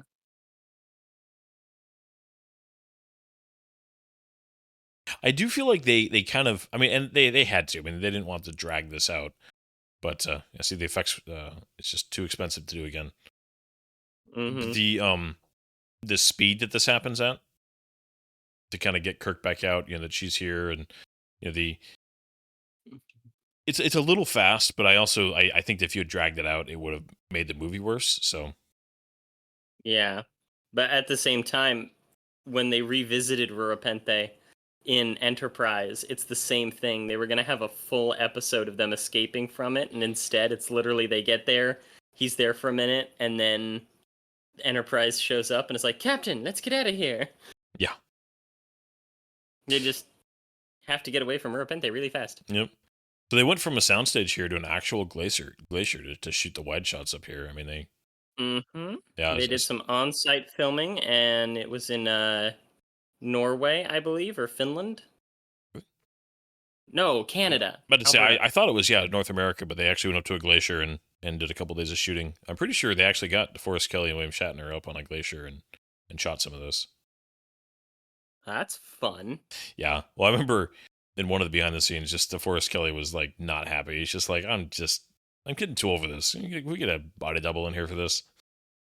Right? DeForest Kelley's in his 70s at this point. Yeah, because he was the oldest member of the cast. Yeah. I like the addition of the goggles because that would be necessary. With snow blindness and everything like that. Yeah. Those are definitely he's a capsicle right there. Yeah. Man, again, this piece of music is so good. It sounds Dune-ish. Yeah. It'd be hard to replicate Like- this shot. You'd need to go on location for a shot like this. Man, I love it. Just the classic helicopter shot. Yeah. It's funny. That's one of those things that's just present through science fiction in general. I was thinking about like The Thing and Empire Strikes Back, Stargate Arc of Truth. Yeah. Got the desert planet and the snow planet. Mm-hmm. They're staples for a reason. Because I remember seeing a thing on the Stargate one, where they actually have it, and they had what's his face, Kratos. Actor's name is Christopher Judge, and they were just like, "Get closer to the edge," and he kept yelling, "I'm not doing that! I'm not doing that!" Yeah, because they wanted the good shot of Teal'c on the edge of a glacier. Like, no, I'm not gonna plummet to my death for your shot. Nope. So interesting that they reveal, that's where they've, if you've seen the movie, you've been watching, they've been really consistent, showing the patch on his shoulder the whole time, and even in the courtroom scene and everything. But they don't say anything about it till now. Yeah, I have a hard time believing they don't have the ability to scan for something like that. It does seem like a little bit of a stretch. Not necessarily. If I was writing this as a novel, I would make it so that they choose something that is highly specific that they wouldn't scan for. Like, well, kind of like very, in very the niche. new Star Trek, the dilithium necklace or whatever, or the radiation necklace. How Spock's able to find Uhura. Yeah. Yeah, and they were able to find that type of Yeah. radiation to locate where the prisoners were in one of the new Star Trek movies. I don't remember which one, but Beyond. that would make sense. Yeah, that would make sense though. Like they could easily have done something like that where it was low tech, and they could just scan for that. Mm-hmm. This scene, I get that it's funny, and Nichelle Nichols gives it her best, and so does everybody else. But it's just, let's have a laugh while making Uhura look incompetent. Yeah, because it would have been really easy. It would have been really easy to be able to fix that. Where you're having it be like, have it be a funny moment for Chekhov and Scotty, where this is going down. And Uhura's like, "Where's Uhura?" It's like, "Oh no, we can't find her. She's like in the shower or something like that." Yeah. And they need to do it, and then she shows up like last minute. And just nails it. Although, if you've had the universal translator for the last however long with Klingon, I could see forgetting. Not speaking it for 25, 30 years, however long they've been on the ship. Right? Think about it. Like she knew, think back to like the new movies, right? She talks about all the xenolinguistics, but at a certain point, I could see you forgetting it because you're just used to using the universal translator. Yeah. In theory, but that line was actually added because Uhura herself, Nichelle Nichols, and then by talking to Zoe Saldana, she hated that scene so much that Zoe Saldana actually requested that line be added in there, that she knows all dialects of Klingon, as like a little bit of Uhura knows. Oh, I get you. Yeah. Also, too, just the having all the books flipping through, where it's just like you can just pull up something on the screen right there. It just seems a little bit like they just went a little bit That's true. too far. Super low tech. Yeah, they went too far for the bit. They just it was a good bit. I mean, but it was the wrong character. It was the wrong character, and I think it was just they took it one step too far. Mm-hmm.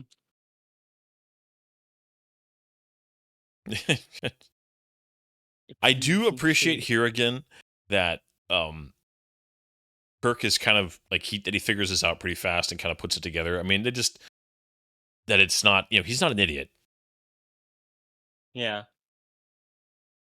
I do find it interesting that like Bones you hit a woman. that Bones is kind of like he's the one who's like, what do he doesn't get it somehow. I think it's a little bit maybe not mean, but the DeForest Kelly. Well, I mean, also punching your guide might be a little bit like, what are you doing? Yeah. Now, so they to keep them apart, to tell them apart here. I know that one doesn't have chains on their feet, but Mm, and his eyes are just a little. I think he has contacts in too, just to make it a yeah, I think little he would bit of have a. to because it helps you to figure things out, you know. Yeah, see, just a little bit of yellow in the eyes. Mm.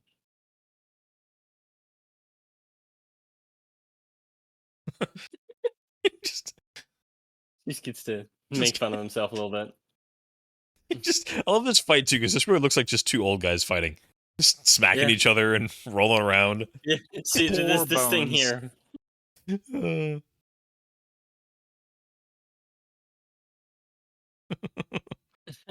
Oh, That's goodness. funny. And there's a Targ. Uh-oh, Yeah. SpaghettiOs. Yeah. This old just the not me, you idiot, him, just the way it's it's fun. It is. This movie does manage to interject, other than the horror scene, in my opinion, humor into its serious moments pretty well. I don't understand why she didn't shapeshift back. She was tired. Oh, okay. It takes a lot of effort. I mean, she actually says it earlier. It takes a lot of effort. Yeah. Maybe. I don't know. I'm just totally making that up. I mean, I'm not making it that line. That is a real line, but maybe that's. Although I do love here. Couldn't you have waited 2 seconds? Just the. It's like that You want to classic go back? villain monologue. Totally. But the fact that the villain does actually say out loud, "Since you're all gonna die anyways, why not tell you?" Which, like, at least he acknowledges that there's a tiny justification as to why he might want to brag a little bit. Mm-hmm. And then he could sit there and go to Chang and be like, he knew before his end that you were the architect of his fate, or something Yeah, grandiose along those lines. Did you see the little chandelier thing above the table yeah, made with transparent aluminum nice. by 3M? I'm just kidding. But yeah, this was a set from another TV show. I don't know which TV show, but this was another just I like quickly converted set. Are you sure? I thought they converted this from the conference room. I thought it was the conference I room. mean, the Okay, observation, yeah, the Yeah. observation lounge. Yeah, observation room. Yeah. yes, It you're was correct. repurposed from TNG. So That's right. interesting too here that like Chang kind of vanished for about 20 minutes there. Like after the courtroom scene, they just didn't go use him at all. I mean, which is fine, but it's just I like that they brought him back for the end here. They kind of just let it hang there as far as like who's the real architect, because you could, first time watching this, totally think that it was I forget the daughter's name, but the Klingon daughter. Yeah. Because you're kind of looking for it, because with his in today's script writing, I could imagine them actually making this antagonistic dickwad of a general actually end up being a good guy. Mm-hmm. Or like an ally later, like, oh, he's learned a great lesson, because he's the obvious villain. Yeah. Mm-hmm. I do like this too, the little phaser on stun at close range, right to the temple. Yeah, reminds you of like a blank at close range, because if you were to put a suppressor on a blank, that can still kill someone at close range and make almost no sound, because they're subsonic. Mm-hmm. I love too the callback that these are the two guys at the that were at the transporter bay that's Valeris was Valeris said, "Don't you have some work to has be some doing?" work to be doing. Yeah. And I go, "Uh-oh." Yeah. Again, this film does set a lot of stuff up early on. If you're paying it, I like a movie that's kind of it has a mystery element, but if you're paying attention, one, you can catch clues, and when you go back and watch it again, you see all the stuff being set up. Like, I always appreciate a film that does that. Yeah. I like the little callback to the vaporization and the alarms. Yeah, yeah. They have like these guys that are like setting the table. They're like their uniforms always cracked me up, the little shoulder things. Right? It's just like they're like stewards. Yeah, must be. This was kind of out of left field for me when I rewatched it as an adult. Like, oh, they're just instantly going to catch her this way, but there's actually like a really smart plan, Yeah. if a little hastily implemented for the sake of time and script and budget. Well, it's a good way to kind of reveal it. Sure. You know. Hello. Yeah. Oh crap. You found my secret nap spot. You must die. I do like this line though from Spock so much. Just the "you're illogical, you have to shoot." Just it's a very Vulcan challenge. Right? In this line, I've used this line with my kids, and I know that's like nerdy to say, but the "what you want is irrelevant, what you've chosen is at hand." That's just that is such That a is a really good life, line. yeah, and that's such a valid like life thing. Just He's got because the people dad eyes on, dude. he does, but just Spock has the dad eyes. Look yeah. at that. Oh no, Little- he absolutely does. Absolutely. Just I'm so disappointed in you, but I just it's such a and go ahead. sorry, go ahead. Well, I'll just say this really fast. I'll You move on. first. But just the life principle of so many people say, well, what I wanted was, and it's like at a certain point that doesn't matter. You've chosen What you this. chose, You know how yeah. you have to deal with what you've chosen, and what you wish or what you want doesn't matter. Doesn't So matter. shut up about it. Yeah. And I just I Yeah. like that's a very real lesson, and I love that. So, anyways, go ahead. So No, growing up, when I my never dad thought was about that line. growing up when my dad was in his, probably I don't know, 60s, I'd say he reminded me of, or Spock reminded me of him. And so yeah, like those dad eyes, I'm like, ugh. Yeah, Right? yeah. I appreciate the detail here too that they're so in a hurry that like Kirk and Bones have not even had the chance to like clean up yet. They're still waiting there doing their uniforms. They still have stubble on. You know, they're Mhm. keeping with that. He's still got the patch on his back. Like they have just been going immediately. They didn't have any time to like, I'm just gonna chill for a minute and kind of take a shower and like no, we like this is so urgent. We have to keep going. I love the consistency. Yeah, there. you know McCoy's first stop was sick bay to get some like special, Yes. Federation meth. Yeah. Now I know. But seriously though, imagine if they decided to use Savick here instead and she was in love with David and that's why she's doing it. It would make so much more sense as like a motivation Yeah, for a you Vulcan can't do that to this. that character though. Can't Yeah, do you it. can't. No. Yes, you can. You can do it. I personally know one or two people that really struggle with this scene. This is definitely one of the scenes that Roddenberry would have hated because this is heavy. This is possibly the darkest scene in a Star Trek movie. Yeah. It's Like just this is heavy. yeah. Well, because it's just Like what. Go ahead, sir. No, I'm just rambling. Like the resistance and everything like that. There's something torturous, and for some people, almost rapey about it. Yeah. Well, and two, I think for Spock, like this is just such an intense thing for Spock to kind of have to do. Mm-hmm. And it's interesting too. Whoever thought of the both hands as just a Mhm. way to ratchet it up, it's such a simple but brilliant way to just immediately know, like, okay, we are tearing into this woman's mind. Yeah.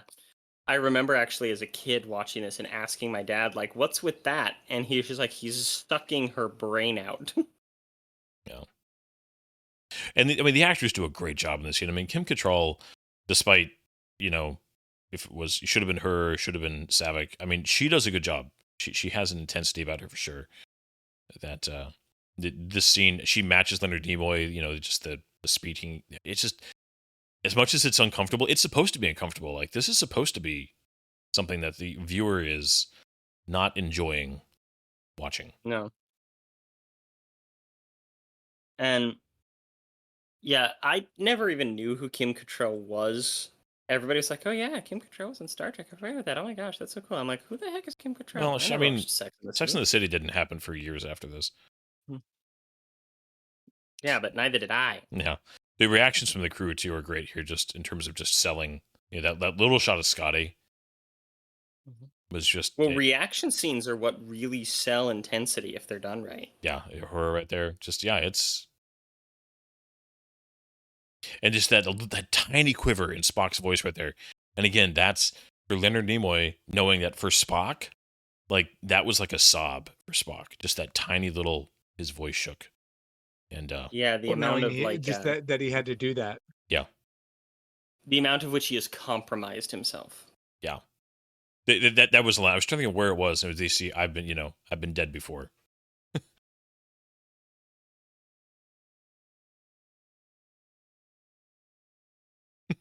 I'm sorry. Your message is breaking up. It's interesting too that they transition right there so quickly to a little bit of humor, and it does kind of serve to let the audience kind of catch a breath, so to speak, after that very intense scene. Yeah. Like it doesn't turn into a comedy all of a sudden, but they give you just a moment of levity, which I think the audience needed. So, my one challenge with the whole bird of prey thing. Okay, never mind. Damn it, she just answered the question. But seriously, like, how did Spock know about it Well, Spock earlier on? He theorized said it. all things. Yeah, he deduced. Actually, technically, it's Yeah, that's- inducing. Well, that just sounds weird. That's an antimatter inducer. I love the transition there. Sherlock Holmes. You say just that transition. Kirk is cleaned up now. It makes sense. Like we've kind of dealt with the immediate. He's in a fresh uniform. He's shaved. Although the head thing that Spock's laying on here, I always thought as a kid, it's just like, man, there's always been a little bit of kind of a like a Buddhist monk thing about the Vulcans, and I always thought that seems like something that some monk that wants to prove something would do. I'm sleeping with my head in this like wooden like C-clamp. Well, I feel that this is Spock almost like grieving. Mm. And he's wearing the Cybok robe. Yep. This scene though too is just this again. These two old friends being honest with each other. I mean, of course, these guys actors at this point they know these characters so well, but they sell the deep, long friendship of these characters so well, and he's being honest here, and just even Spock kind of being honest here. Oh man, Gordon had to die before I learned how prejudiced I was. It's just so many people have learned that lesson too late. Yeah, and just in real life,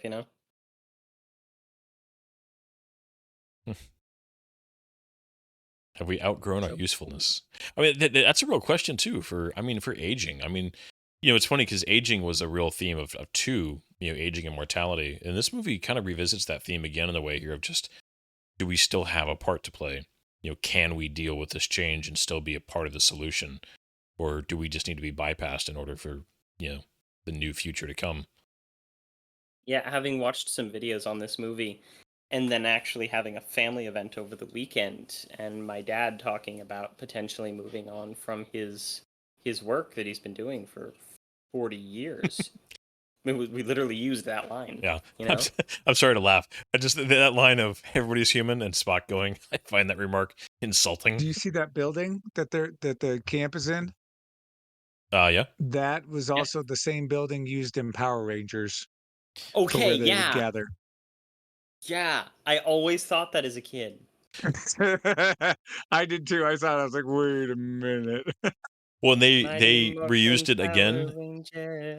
They reused it again in Star Trek Next Gen, the season 6 finale, The Descent, where they brought Lore back in the Borg. Yeah. Yep. He Lore went back and Hugh. And yeah, that and Hugh. But if she is cool. Now this whole final action set piece is just good. I mean, you're like recreating the tension of the nebula, but with like a whole new like set of creating, like setting up a set of circumstances that make a battle tense is that's good. Mm-hmm.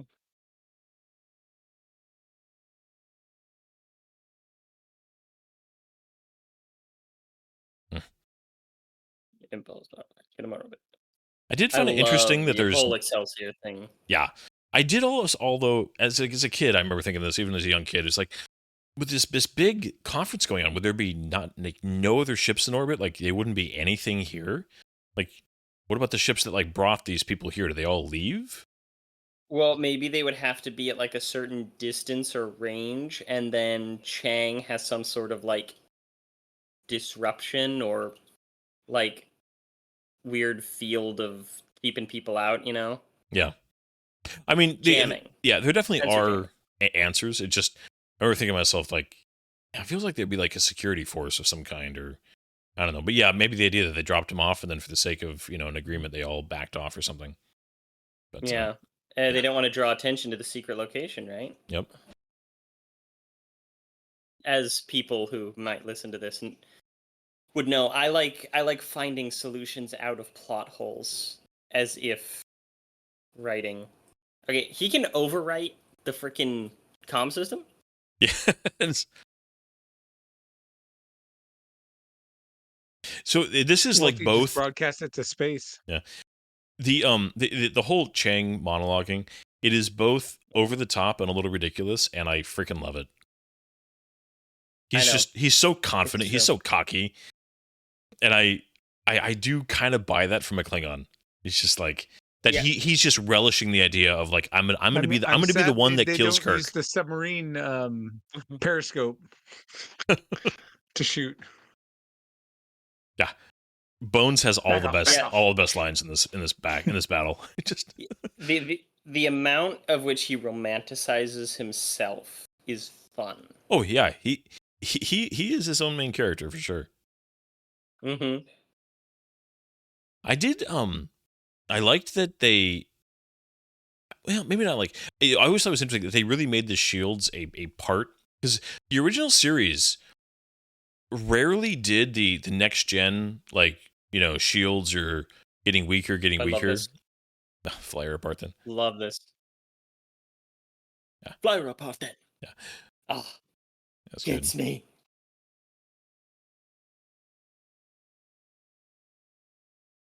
This is realistic though for a conference like this. You would have a lot of speeches, just a lot of series of speeches. This is a realistic part of how big international conferences go. Everybody needs their time to stand up and just talk for a while. Dude, Cartwright is sweating so much, bro. More than anybody else. Yeah, the editing of this whole sequence of just down to the conference, back up to the Enterprise, over to the. I mean, like it's really well edited. This whole sequence. And real battle damage, I love real battle damage. And the model looks so good. I freaking love the Enterprise. Sorry, the Enterprise A is Hold on, he's only been hit with 3 torpedoes. Would they really be out of shields by now? Well, he's not out of shields. They're powerful torpedoes. Are they? I don't know. I mean, maybe this is a little, if you get down to like the nuts and bolts of, the Enterprise should be able to take a few hits before it starts taking major damage. But I get for the sake of drama. It's one of those, I think that. Oh, no, for sure. Yeah. For sure. But like, I remember, dang, I can't think of his name. Christopher Lloyd in 3 says they outgun us 10-1. Yeah. Well, right? I think. Like, but this is a prototype. Yeah. I also, to me, it falls into the same, like, I'm going to give you a Star Wars reference just for fun, Pat. That how come X-wings with their shields go down with one blast of a TIE fighter? We've all played the video games. Next one can take a couple hits, but it would just be boring to create a battle sequence where you got to sit there and like plink away at it for a while before it does anything. It's also true. If you died in one hit every time, it wouldn't be a fun video game. I get it. Yeah, and so I think this is where you saw balance. The shields right there. Shields weakening, Captain. Yeah, give them something else to shoot at.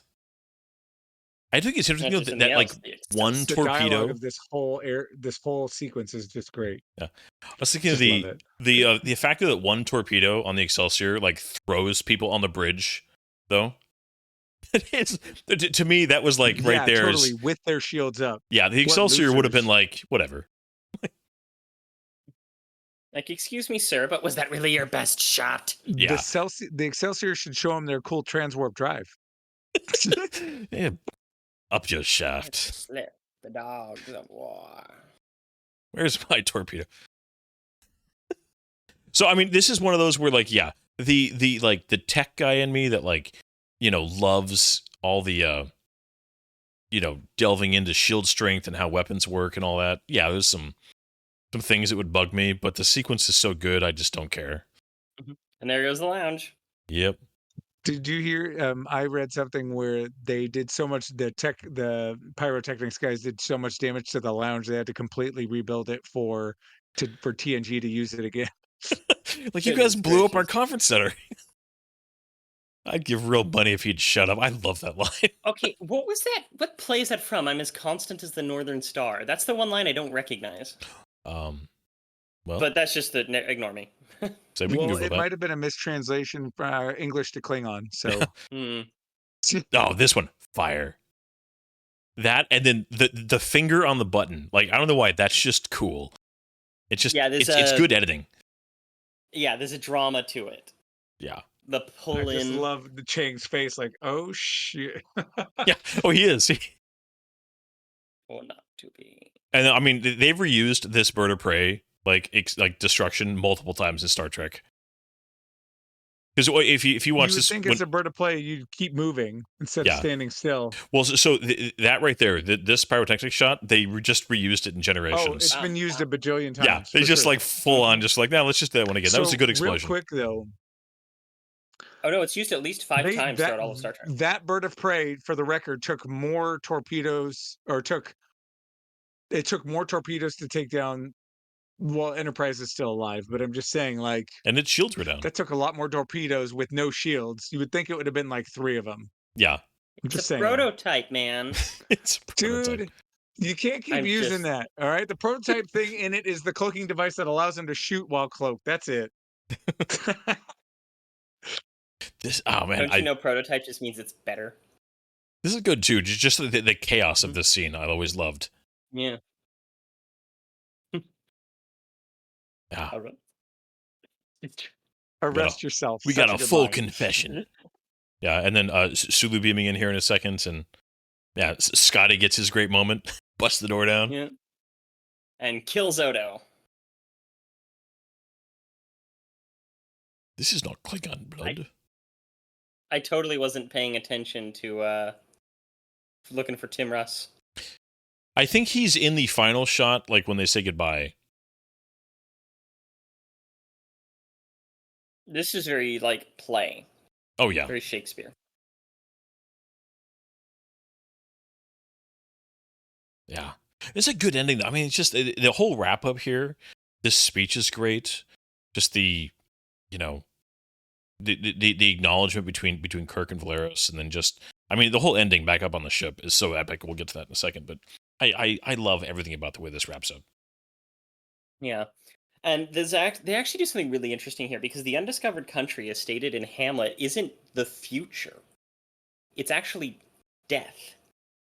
But some people think of it as the future beyond death. Yeah. That's and there frustrating. is one of those things. That's why they Um, wanted to call Star Trek II Undiscovered Country, Yeah. because Spock was dying. Oh, I'm disappointed in that now.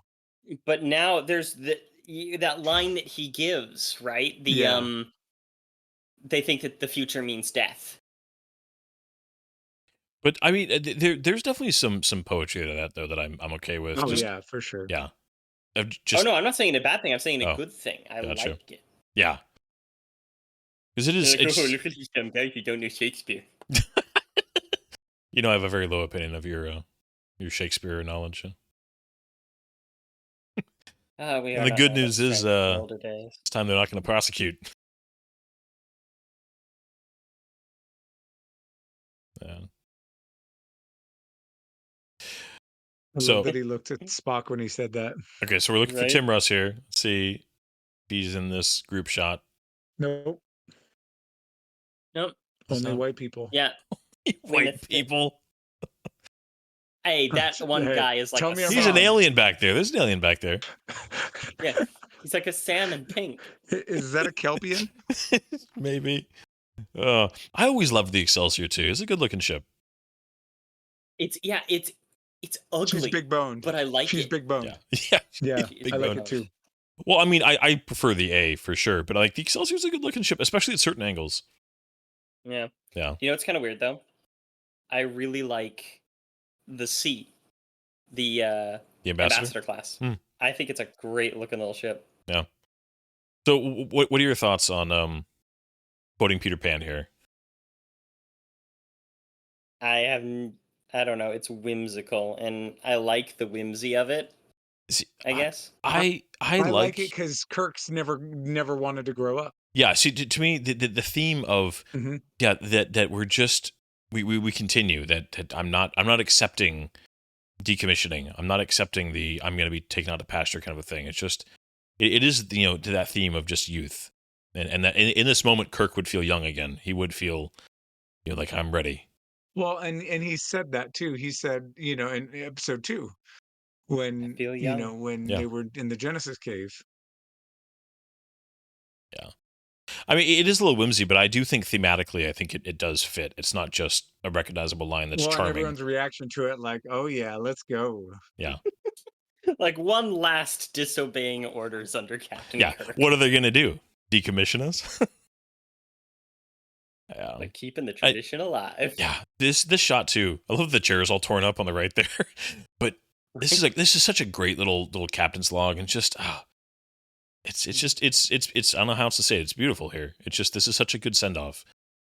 Mm. This last bit of dialogue is great. This last shot is great, and the signatures that they do here, along with just the music cue, is so good. Hmm. It Oh, gives yeah. me the feels.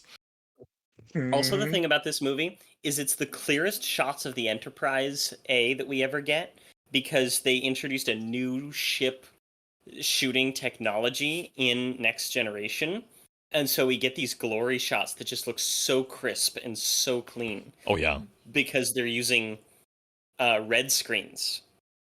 Not green screen or blue screen, but red screens that allows them to get a sharper silhouette against the black. nice. Love that No, George Takei is still the last one, and Nichelle Nichols and Walter Koenig. Mm-hmm. Walter Koenig. Oh, dang it! Koenig? I didn't click continue with the thing, and it's putting up Galaxy Quest. Save me! Galaxy It's Quest. a That's great. great. Mine put up the motion picture. Yeah, so did mine. Mine came with the motion picture. I'm still Oh my watching gosh! DeForest Kelly. Oh man, Yeah, I I'm still know. watching I'm too. I jealous. hit it. oh, it's just so good. The music cue they hit here, William Shatner, is so good. Just it's so Star Trek. We need to put Galaxy Yeah, Quest there on it the is. list somewhere, though. It is. It's on next year. Good.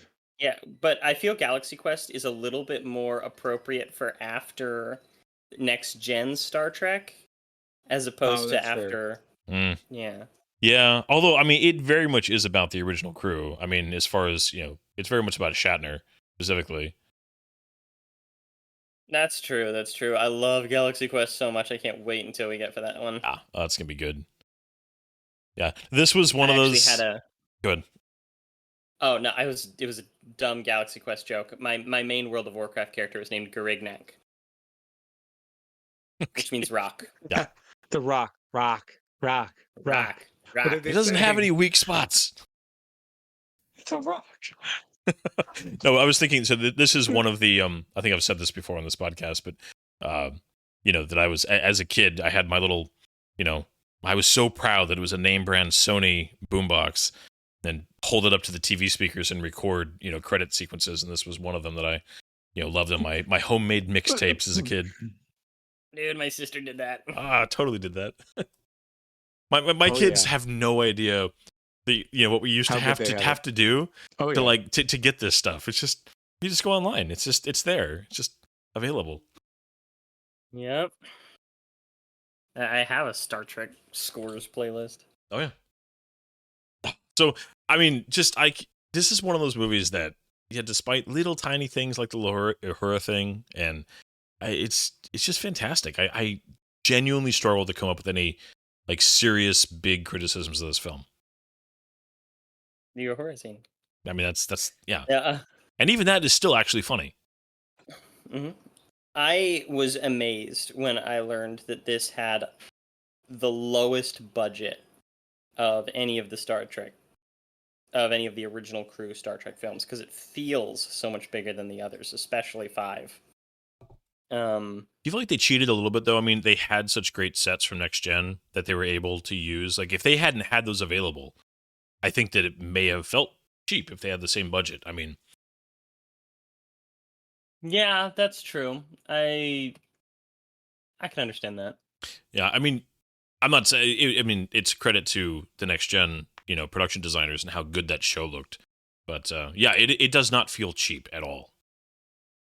I mean, especially No. after 5. 5 looked and felt cheap. It's crazy that movie Yeah. cost more money than this did.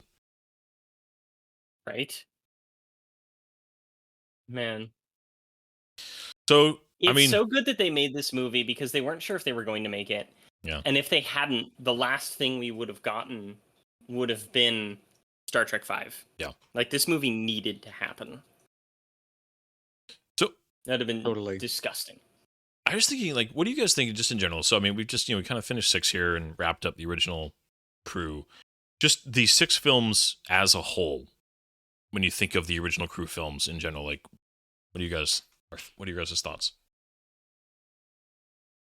Pure nostalgia.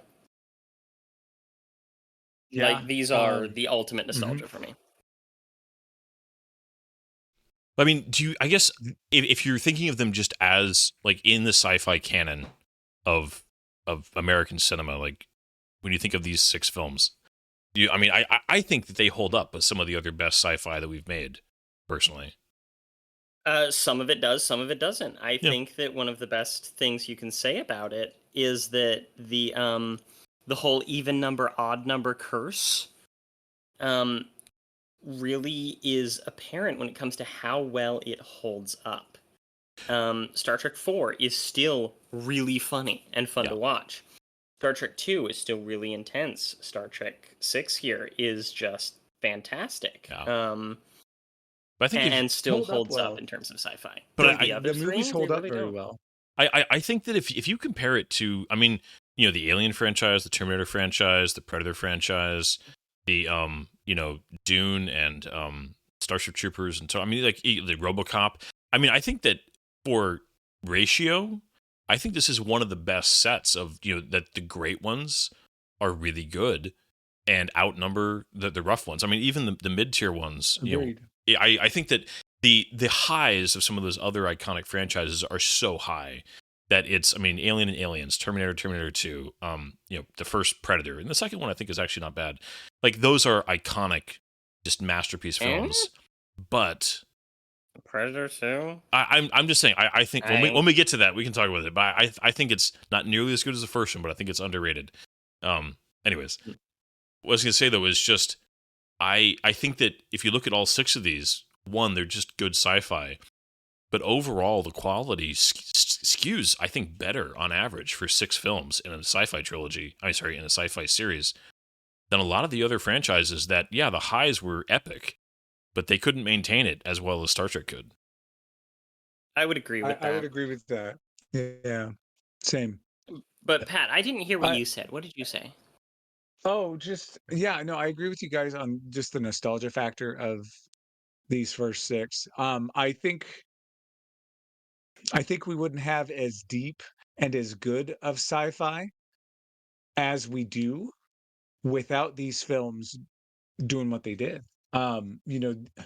Really, I mean, I know there was some other stuff that came out, but if you think about it, I mean, in the 60s when this original series came out, this was it. And there was some other campy, goofy stuff, but this kind of matured and became the standard. And yeah. Star Wars had just run 3 movies, right?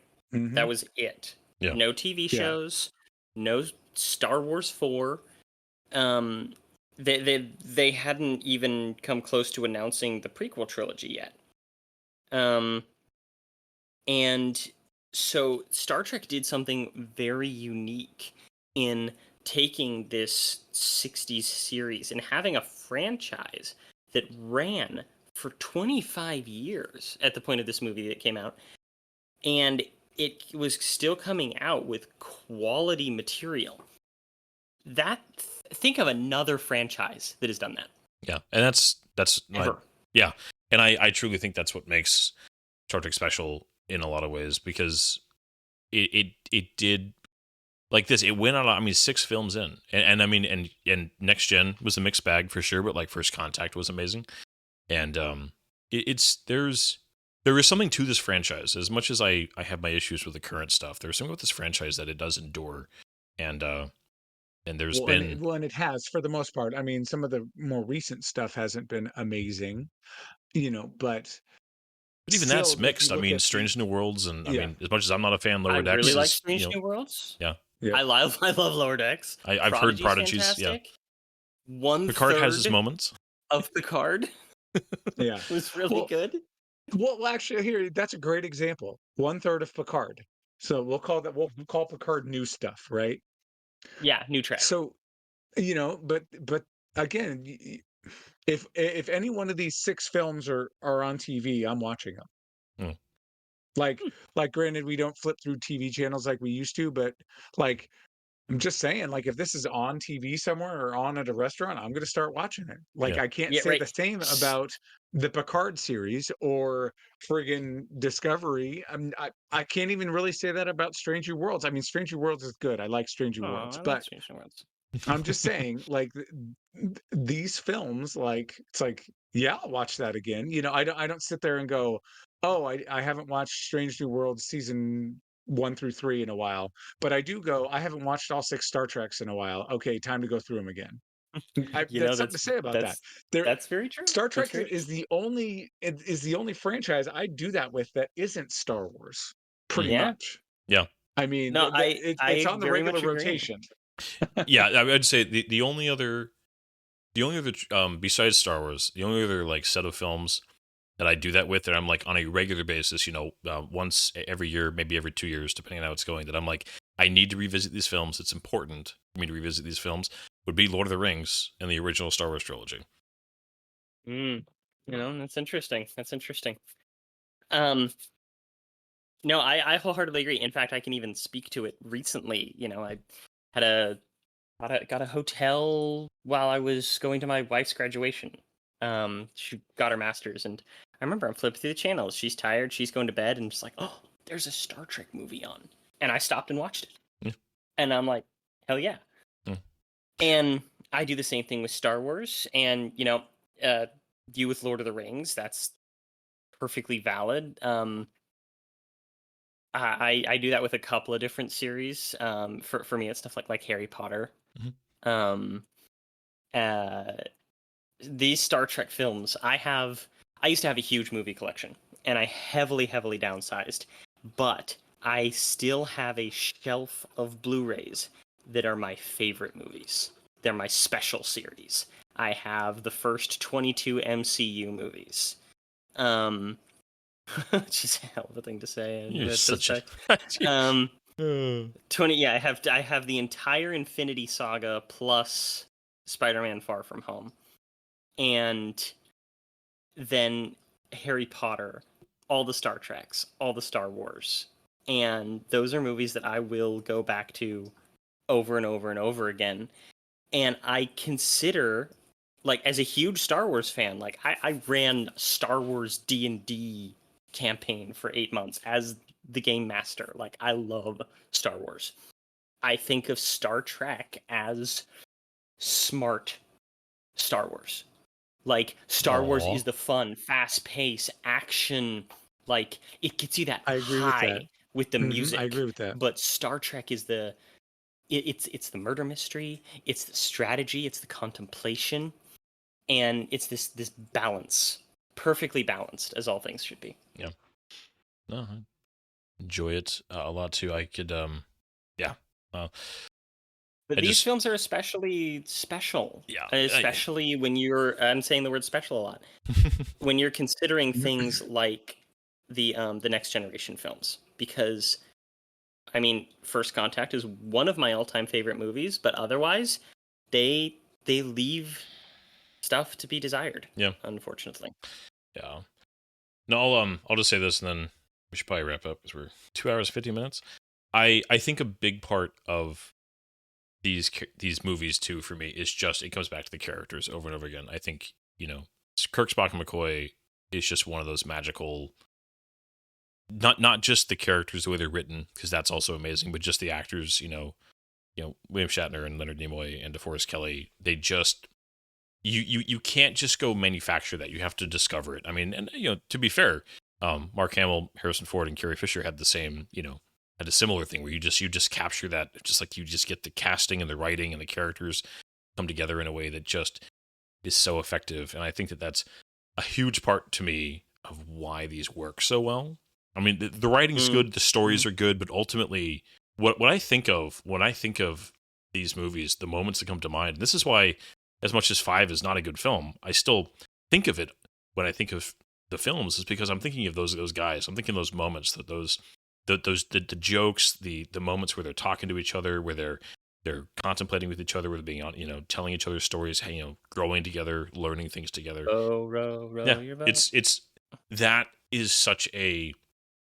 I think good characters will trump concepts and storytelling anytime. I think you need good concepts and good stories. I'm not trying to say you don't, but ultimately, a lot of the other franchises I think that I mentioned fell because as much as they had a concept that sustained 1 or 2 films really, really well, ultimately they didn't have the character that you latch onto, that you just want to see that character over and over and over again, go through multiple stories and adventures. And when you have that, you can sustain a longer form storytelling like Star Trek does. And I mean, Next Gen and DS9, I mean, all of them did it. They had great casts and great characters, but I think that that's a big part of what elevates Star Trek above some of those other franchises for me that are iconic and, I love and have amazing moments in them. But yeah, just the characters. The characters do it for me. Are a huge part. Yeah. I'd agree with that. It's great stuff. Yeah. But we should wrap it up. Any final thoughts? Star Trek good. Star Trek good. Star Trek good, yes. I don't know what's coming next in terms of what we're watching, but I do worry a little bit about some of the quality of movies because these are so good. Yeah. That's no disrespect to any of the other movies we're watching. There's just something to take Zach's words, special about these movies. Yeah. Yes. Well, we are, and you know what? We're going to be hitting some rough ones in the near future, and I'm happy for it. Yeah. We are going to. We've been pretty hard sci-fi here. We are going to get back to fantasy the next couple movies. Just a little teaser there. And we are going to let Star Trek rest for a little bit. We will definitely be revisiting the Next Gen films and the Abrams verse down the road. But we are, we're trying to keep this, without getting stuck into one franchise for too long. So don't expect to see Star Trek again for a little while, but eventually we will definitely revisit it. So, yeah. Heck yeah. Well, I love it so much. I'm on like a high now. I got like 2 hours of sleep last night, and now I'm just like, I want to stay up and watch Star Trek. just keep watching Star Trek. Oh, I love it. You should just go and watch that Voyager episode now, just because it's a nice continuation. Oh, it really is. There you go. It really is. I wish that we could have gotten a Sulu series. Yeah. Love George Takei. There was definitely potential there for a great spinoff if they'd been given some energy. So, yeah. Well, cool. Thank you everybody for listening, and as always, please feedback is appreciated. Tell us what you like, what you don't like, movies you'd love to see, anything like that. We'd appreciate hearing from you.